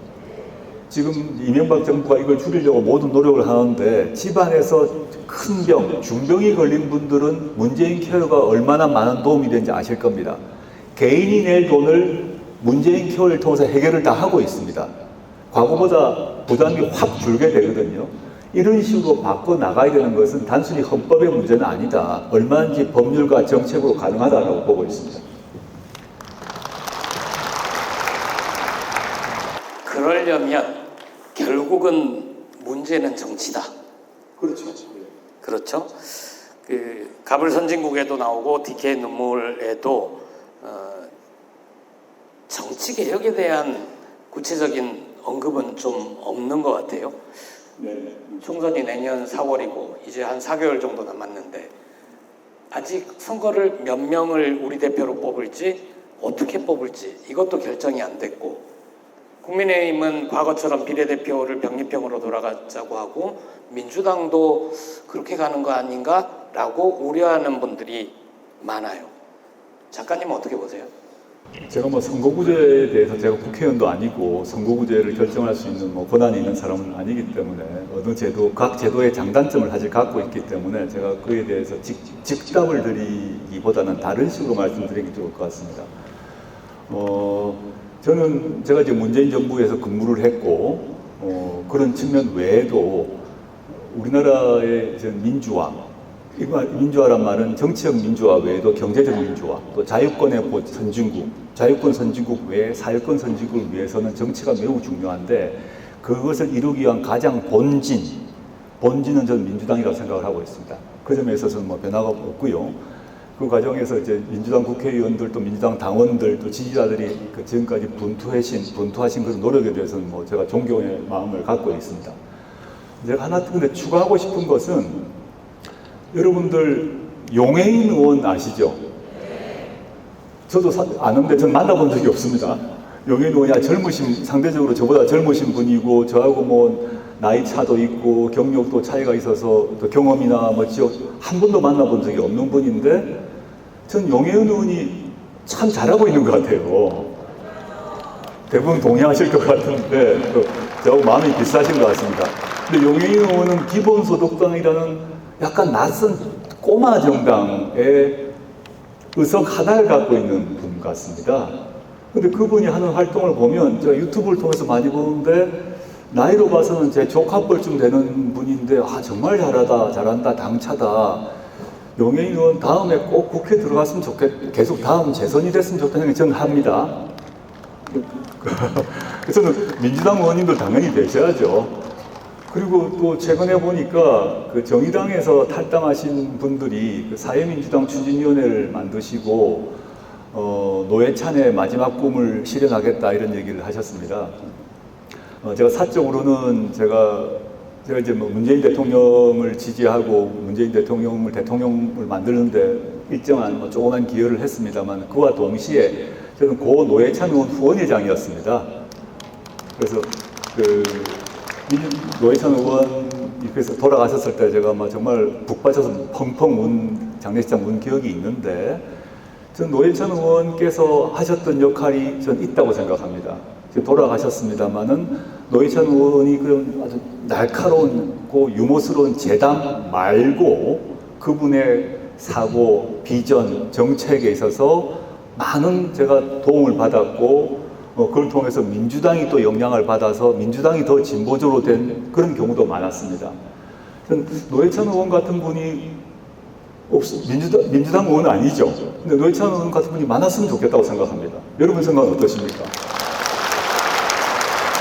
좀 마음이 비슷한 것 같아요.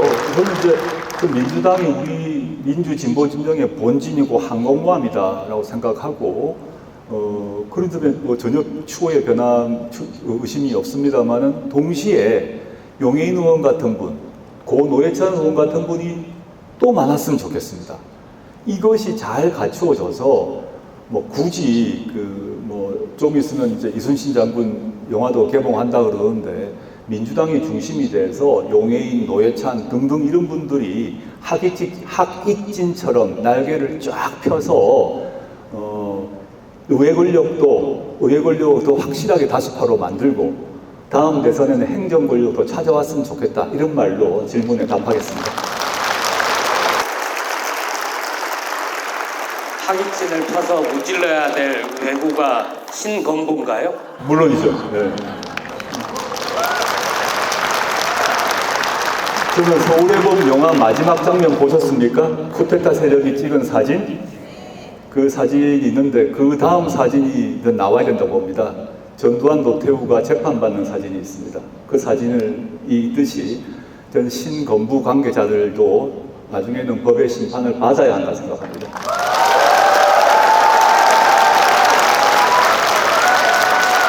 제가 질문 드릴 수 있는 시간을 무려 6분이나 넘어서 지금 주최 쪽에서 안달복달 하고 계실 것 같은데 이 질문은 안 드릴 수가 없을 것 같습니다. 이따 아마 객석에서 준비하신 질문에도 이게 포함되어 있을 수 있거든요.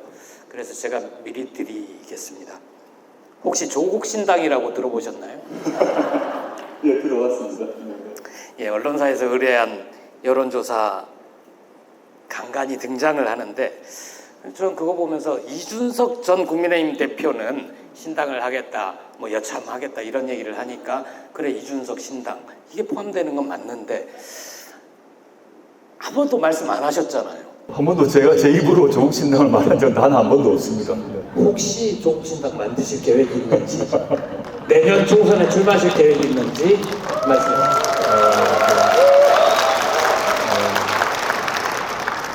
마지막에 또 이런 질문을 하게 되면 이에 대한 답변을 가지고 막 앞에 건 다 사라지고 이것만 남아서 제가 곤욕을 치르는데 이렇게 지금 말씀드려야 될 것 같습니다.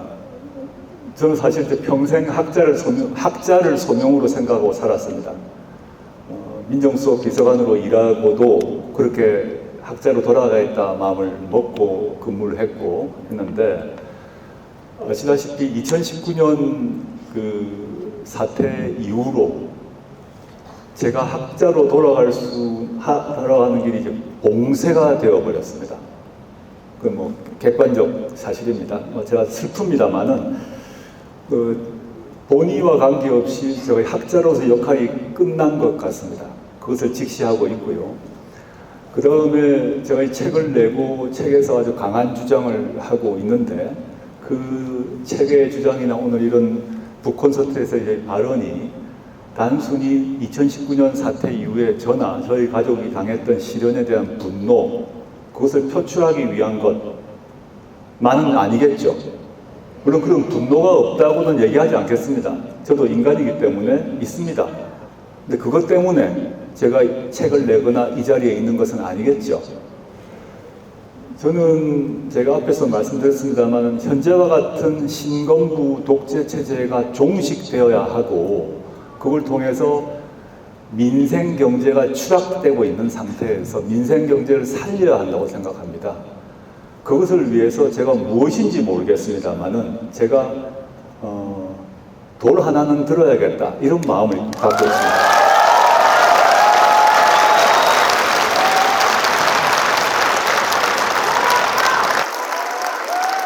오늘 연호 한번 할까요? 조국!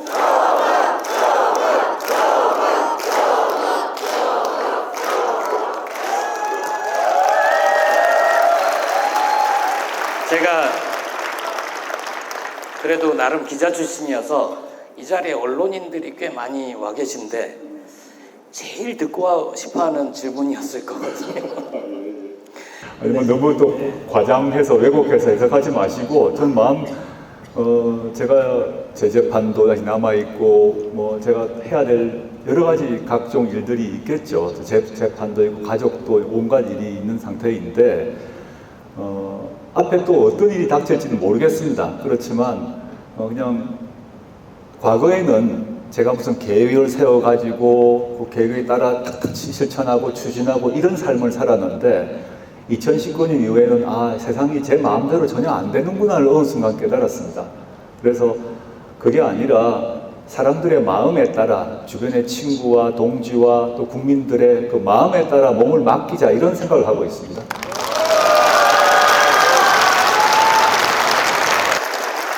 예, 그게 아마 길없는 길을 걸어가겠다는 말씀일 테고 제가 시간을 너무 많이 쓰면 여러분들이 주신 질문을 못 드리니까 제 질문을 여기까지 마치기로 하고 여러분들이 입장하실 때 남겨주신 질문들이 좀 있습니다. 여기에서 마이크를 대신 못 드리는 대신 제가 몇 개를 꼽아서 읽고 싶은데요. 미리 짠 건 없죠? 전혀 저는 처음 봤습니다.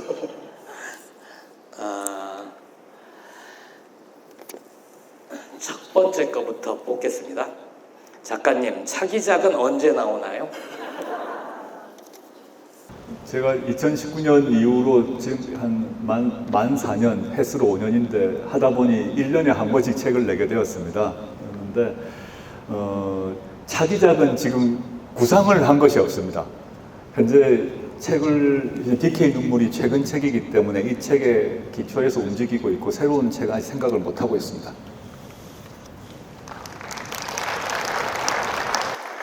좀 간단한 거 하나 하고 갈까요? 작가님, 동안의 비결은 무엇인가요? 아닙니다. 자세히 보시면 특히 19년 이후로 주름이 많이 늘었고 흰머리가 많이 늘었습니다. 점점 맛이 가고 있습니다. 웬만하면 이걸 다 소화하려고 하는데 정치인 중 가장 좋아하는 분이 계신가요? 저는 한 분을 꼽으라면 저는 노무현 대통령이라고 생각합니다. 가장 힘든 시기가 언제인가요? 어떻게 이겨내십니까? 가장 힘든 시기는 2019년이었던 것 같습니다. 그때 뭐 저만 아니라 저 가족 전체가 이제 그런 일이 벌어졌는데 어떻게 감당하셨냐?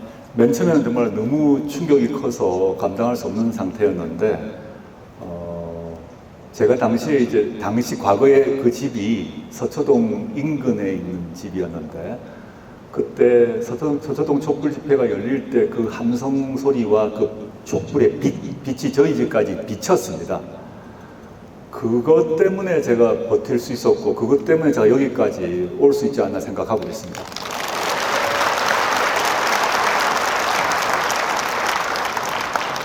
혹시 뭐 하나 꼽고 싶은 거 있으세요? 예. 드시고 싶은 음식.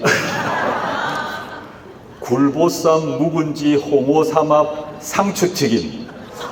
일단 상추튀김은 제가 먹어본 적이 없습니다. 배추전은 제가 먹어봤는데 상추튀김은 못 먹어봤고요. 그래서 상추튀김은 못 먹어봤기 때문에 말씀을 못 드리겠고 제가 굴보쌈, 묵은지, 홍어 삼합 중에서는 제가 홍어 삼합 좋아합니다. 2019년 말씀하셨는데 장관 임명 전으로 돌아갈 수 있다면 그때도 법무장관 하실 건가요? 안 했을 것입니다. 그냥 솔직하게 말씀드릴 것 같습니다.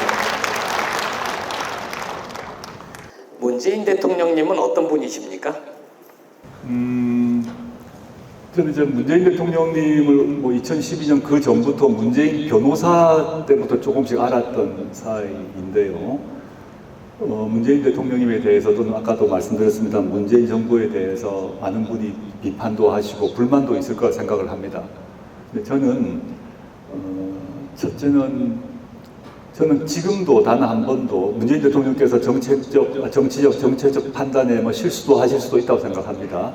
뭐 부동산 정책 문제에서도 부족한 게 있었고 또 다른 데 있어서도 또 잘못 판단하신 것도 있으시겠죠. 물론 아까 잘한 판단 같은 경우는 아주 많이 거론할 수 있는데요. 근데 저는 한순간도 문재인 대통령의 인격을 의심한 적이 없습니다. 그것을 대신하겠습니다. 이분은 뭐가 궁금한지 모르겠는데 일단 읽겠습니다. 나에게는 문재인이란 친구가 있습니다. 문재인 대통령께는 조국이란 친구가 있나요? 제가 어찌 친구겠습니까? 뭐 전 나이도 한참 미치고요. 찾아뵈면 제가 뭐 청와대에 있을 시절에 이분이 거의 문서광이신데 문서벽이 있을 정도로 일을 너무 많이 하시는 분인데 약간 시간 나시면 술 마시자 그러셔서 독주를 잘 드세요. 그래서 제가 조금 먹는 편이라서 같이 마셨고 퇴임하시고 난 뒤에 제가 공개적으로 갔었는데 가서도 한 번은 위스키를 많이 마시고 그 다음 번은 막걸리를 많이 마셨습니다. 그래서 저는 대통령님께 술 친구 정도는 해드릴 수 있을 것 같습니다. 이건 정보가 좀 관련이 있을 것 같은데요. 촉법소년 문제에 대해서 어떻게 생각하십니까? 너무 전문적인 답변이 필요한데 지금 촉법소년 나이에 해당되는 청소년들이 여러 가지 범죄 비리를 저지르고 근데 반성 안 하고 막 이런 온갖 일들이 벌어져서 사람들이 분노를 하고 있지 않습니까? 드라마도 만들어지고 최근에 보지 못했습니다만 김혜수 배우가 뭐 주인공을 한 그런 드라마가 영화도 있더라고요. 근데 구별을 해야 될 것 같습니다. 촉법소년을 빙자해서 막 범죄를 저지르고 비리하고 대들고 하는 그런 소수의 사람이 있고 그렇지 않고 그런 약간 악의를 가지고 하는 그런 친구 말고 촉법소년의 나이인데 여러 가지 이유로 실수로 또 집안이 궁핍하여 또 다른 이유로 범죄를 저지르는 경우도 많이 있습니다. 이걸 섞어서 몽땅 이놈들 다 감옥 보내야 돼 하게 되면 어떤 일이 발생하나 하면 우리 많은 사람들이 감옥이나 소년원에 가면 애들을 거기 보내놓으면 거기서 교화가 되어서 착한 사람이 되어 오겠지라고 착각합니다. 근데 거기 넣어놓게 되면 독방에 있는 게 아니거든요.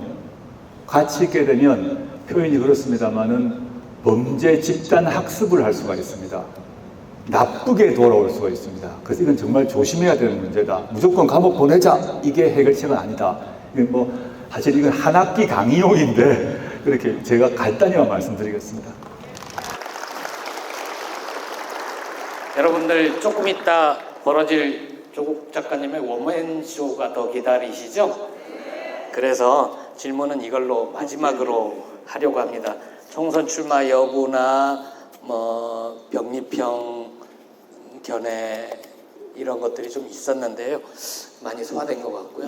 이 질문을 마지막으로 드리고 프리젠테이션 길 없는 길로 넘어가야 될 것 같은데요. 언제까지 묵묵히 걸어만 가실 건가요?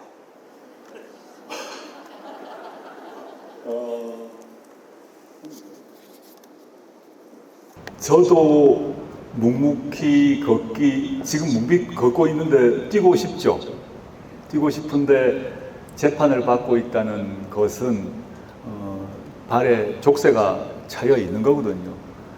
예를 들어 저도 지금 재판 2심 받고 있는데 제가 이런 발언하는 것에 대해서, 이런 활동하는 것에 대해서 재판부 재판장이 저놈이 뭐 하는 거야? 이렇게 생각하실 수도 있으세요. 그냥 조용히 있어야 되는데 왜 떠들고 다니지? 이렇게 생각하실 수도 있습니다. 그 외에도 또 다른 사람들은 재판받고 있고 아무리 무죄 추정이라 하더라도 기소된 주제에 왜 잘난 체 하고 다니지? 라고 또 맹비난하는 분들도 계십니다. 그런 점에서 제가 실제 하고 싶은 또 해야 할 일에 반의 반도 지금 못하는 상태인 것 같아요. 근데 이제 어느 순간에는 그 터널이 끝이 날 것 같습니다. 그게 1년이 될지 또는 뭐 2년 될지 저도 잘 모르겠어요. 아까 말씀드린 제가 이쯤에 결정하는 게 아니라 결정을 다른 데서 해서 저한테 여러 가지 그 결정의 결과를 제가 감수해야 되는 일이 계속 발생하고 있기 때문에 그러나 언제가 될지 모르겠다.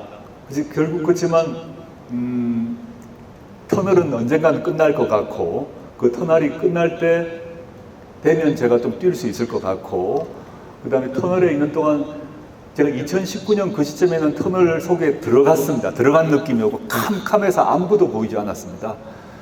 그 캄캄한 터널에 혼자 걸은 상황이었는데 제가 어떤 느낌을 받았나 하면 서초동 이제 촛불 집회를 보면서 캄캄한 터널이고 끝도 보이지 않는데 이제 반딧불이 하나씩 쫙 이렇게 날아오는 느낌이었습니다. 그러니까 촛불이 터널 속을 걸어가는 저한테 반딧불이 하나씩 날아오면 빛이 좀 보이지 않습니까? 그래서 반딧불 따라 걸어가는 이런 느낌이었고 지금은 터널의 거의 끝까지 온 게 아닌가 싶은데 아직까지 터널을 벗어나지 못했습니다. 양해해 주십시오. 예전 제 감각으로는 기사가 들락말락 하는데요. 이 정도에서 마치고 여러분들이 정말 기다리시는 다른 데서는 하지 않았던 광주에서만 하는 조국의 길 없는 길 프리젠테이션 시작하겠습니다.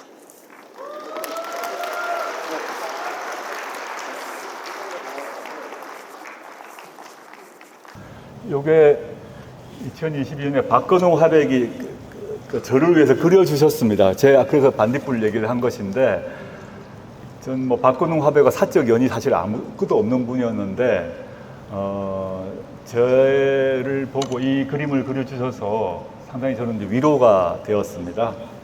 지금 여기 또 오신 광주 시민 여러분 소리가 중에서도 너무 작아서 마이크 들고 하시는 게 요거 원래 쓰시던 거 쓰시면 될 것 같습니다. 이거요?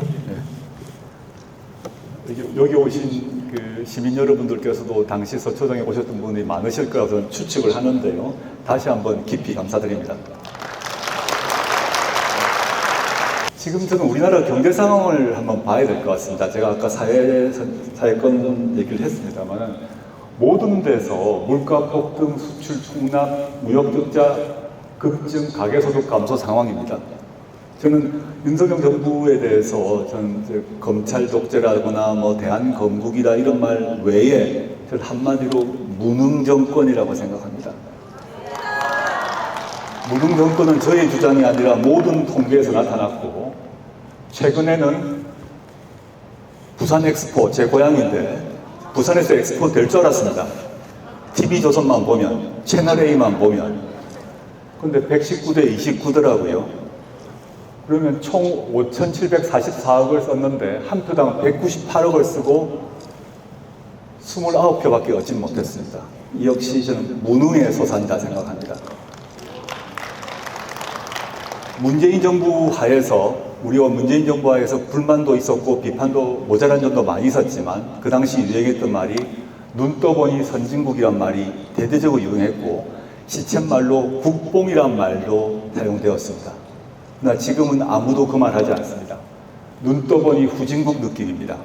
게다가 대법원의 일제강제징용공 판결을 무시하고 일본 정부의 후쿠시마 핵 오염수 해양 방류를 대한민국 정부가 옹호 선전하는 그런 모습을 보고는 눈 떠보니 일본 강점기 같은 느낌까지 듭니다. 그리고 윤석열 대통령은 각종 연설에서 공산 전체주의라고 비난을 했습니다. 뭐 민주당이건 또는 뭐 기본소득당이건 또는 정부의 비판 세력에 대해서 공산 전체주의라고 하는데 저는 전혀 그렇지 않다. 문재인 정부 시절에 최고조에 달했던 한국 민주주의를 병들게 하는 것은 바로 용산 전체주의다라고 생각합니다. 용산 전체주의가 어떻게 드러나는지에 대해서 한번 보겠습니다. 여고생이 이 그림을 그렸습니다. 그냥 웃으면 됩니다. 웃으면 됩니다. 그런데 어떻게 했느냐? 윤석열차 괘씸죄가 있어서 만화영상진흥원에 보조금을 반토막으로 냈습니다. 과거에는 이런 그림 보고 웃었어요. 이제는 제재를 가합니다. MBC 날리기 아시죠? 날리면 설명을 하지 않겠습니다. KBS 지금 등장하는 이 네 분 플러스 알파 다 숙청 인사를 당해서 좌천시켜버렸습니다. 살아있는 권력 수사 앞에 말씀드렸습니다마는 가장 최고의 권력, 살아있는 권력에 대한 수사는 하지 않고 있습니다. 이미 말씀드렸는데 이 표입니다. 지금 윤석열 정부에서 임명된 검찰 출신 공공기관 임원 명단인데 책에 보시면 있으니까 확인해 보시면 될 것 같고, 왼편은 시사인에서 설문조사를 했는데 제가 DK 눈물에 썼던 문장을 그대로 소개하고 단 조국이 말한 것은 지웠습니다. 그래야지 편견이 안 생기니까 내용을 읽어보겠습니다. 군사독재 시대에는 검찰권이 정치 권력의 의도대로 운영되는 정도였다면 이제 검찰 자체가 정치 권력을 잡았다. 권력의 시녀가 권력 자체가 된 것이다. 등등등 해서 DK 눈물에 나오는 문장을 그대로 옮기고 동의하십니까? 라고 했더니 62.4%가 동의를 했습니다. 62.4%입니다. 그 다음에 윤석열 대통령이 검찰개혁의 약속을 어겼을까? 57.2%가 어겼다라고 국민들이 생각하고 있습니다. 서울외범 언급하지 않겠습니다. 그런데 오른쪽을 잇고 있습니다. 현 국방부 장관입니다. 현 국방부 장관이 뭐라고 그랬냐? 전두환은 애국자다. 12.12는 나라 구하러 온 것이다. 라고 현 국방부 장관이 얘기했는데 이걸 어떻게 이해해야 됩니까? 이 사람은 이제 쿠데타 해도 된다는 얘기입니까? 서울의 봄이 개봉되기 전에 현 국방부 장관은 이런 사고를 하고 있었고 이런 사고를 가진 자를 국방부 장관에 임명한 것입니다.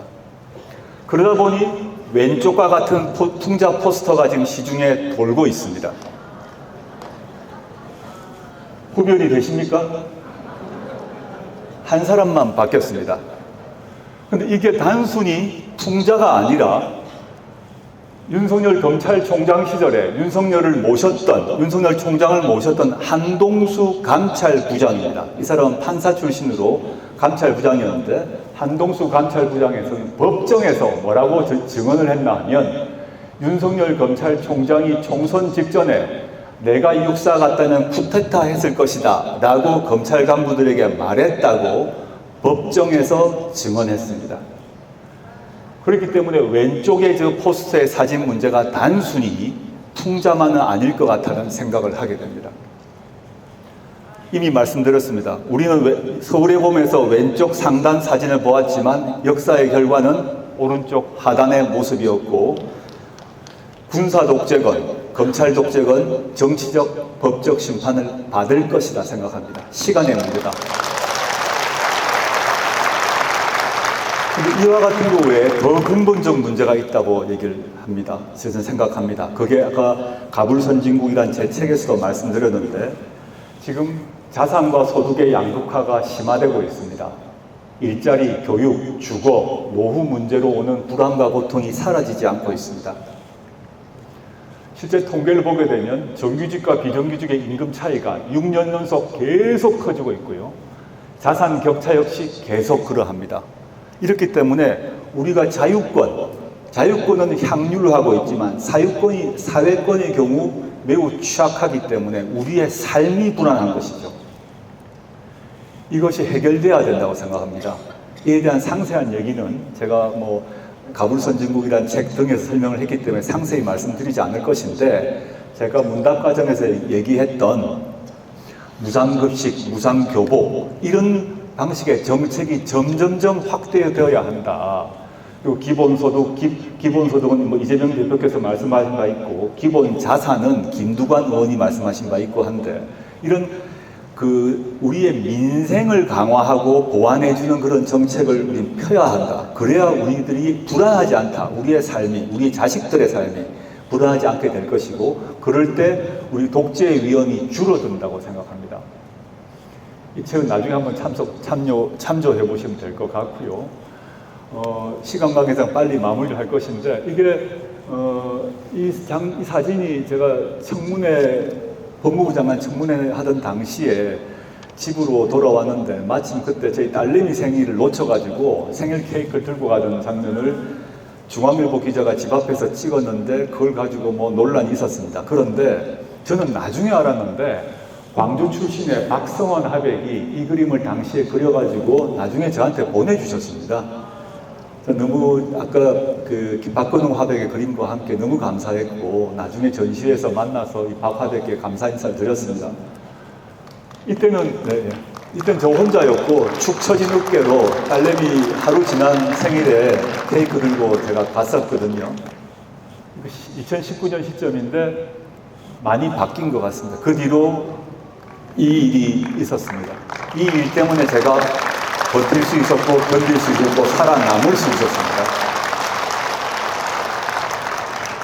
이건 뭐냐면 에그타르트인데 딴 게 아니라 저희 동네에 카페에 제가 갔더니 카페 주인께서 조용히 이걸 카페라테를 주문했는데 카페라테에 왜 이걸 주시면서 드시고 힘내세요. 그때 제가 혼자 있어서 아마 밥을 못 먹는다고 생각했던 것 같습니다. 밥 챙겨 드세요 하시더라고요. 이런 분들 때문에 제가 견딜 수 있었고 지금까지 살아남을 수 있지 않았나 생각하고 있습니다.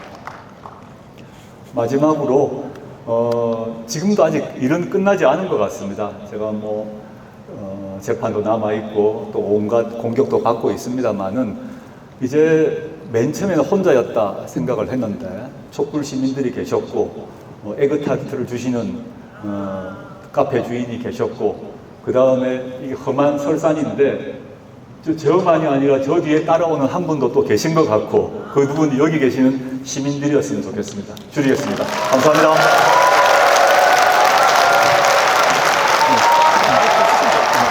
가운데 가시면 돼요. 치워도 저 뒤에 쫓아가는데 저라고 보기에는 너무 큰데요. 아이, 김보혁 기자라고 생각하시면 되겠습니다. 아니 사실 이 프레젠테이션 시간이 보통 프레젠테이션 준비를 하면 예상했던 것보다 길어지잖아요. 그래서 제 시간을 잘라서 드렸는데 그걸 꼭 넘어가 버리시니까 제가 PT를 가능한 빨리 하려고 했고요. 너무 네. 길면 또 지루하실 거니까 이거 마무리하고 또 이제 마무리하는 문답이 있지 않을까 싶어서 최대한 빨리 했습니다. 문답은 없고요. 마지막 기회를 드리겠습니다. 광주 시민분들께 마지막 인사를 해주십시오. 제가 이제 저는 뭐 지역이 부산 출신이고 대학은 서울에서 나왔고 서울에 살고 있는데 여러 가지 이유로 저 이제 광주 전남 쪽 친구들이 많이 있습니다.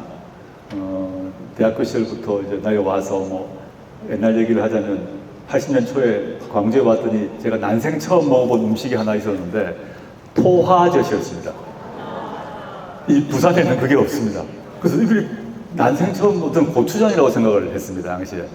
토화젓을 흰밥에 비벼 먹으라 이러고 너무 맛있어가지고 야 정말 대단하다. 우리 쪽은 정말 뭐냐 이런 얘기를 하는 기억이 있는데 그 뒤로 여러 가지 뭐 단순히 사적인 인연 외에도 저희 활동, 뭐 고민 이 속에서 광주에 친구들이 많이 있는데요. 와서 가끔씩 와서 밥 먹기도 하고 뭐 서울에서도 만나기도 하고 있습니다. 오늘 제가 맨 처음에 말씀드렸습니다만은 오늘 올해 마지막 북콘서트인데 광주에서 하는 게 참 영광이었고 한편은 걱정은 김대중 컨벤션 센터라는 거대한 공간을 어떡하나라는 걱정했는데 가득 채워져서 너무 감사하고요. 제가 정말 입에 발린 공치사가 아니라 제가 청년 시절부터 지금까지 저 마음의 속에서 광주는 제가 항상 마음의 한편으로는 빚을 지는 지역이지만 한편으로는 자랑스러운 도시였다고 생각합니다. 저의 세대의 거의 같은 생각일 것 같습니다. 저는 광주 출신은 아니지만 광주의 역할이 있다고 생각이 들고 저는 제가 뭐 길 없는 길을 가보겠다, 작은 돌멩이 하나라도 들어보겠다라는 마음을 들었습니다만은 저보다 더 중요한 것은 오늘 북콘서트에 오신 광주 시민 여러분들께서 저의 생각에 동감하신다면 우리나라 이 대한건국을 종식시키고 대한민국을 다시 복원시키는데 여러분이 계신 곳에서 여러분의 역할을 하시면 좋겠다 생각을 합니다. 여러분이 혹시 기억하실지 모르겠지만 지난 국회에서 우리나라의 2인자인 국무총리께서 제 기억에는 최강욱 의원으로 기억나는데 국회의원이 대정부 질문 도중에 한덕수 국무총리에게 대한민국 헌법 1조 1항이 무엇인가요? 물었습니다. 1조 1항이 뭔지 아시죠? 뭡니까? 모두 다 압니다. 청소년도 다 압니다. 근데 국무총리께서 좋은 대학 나왔고 잼버리 할 때 나는 하버드 졸업생이라고 영어로 그 잼버리 학생들한테 나 하버드 나왔어라고 자랑했던 그 국무총리께서 대한민국 1조 1항이 뭔지를 묻는 질문에 몰랐습니다.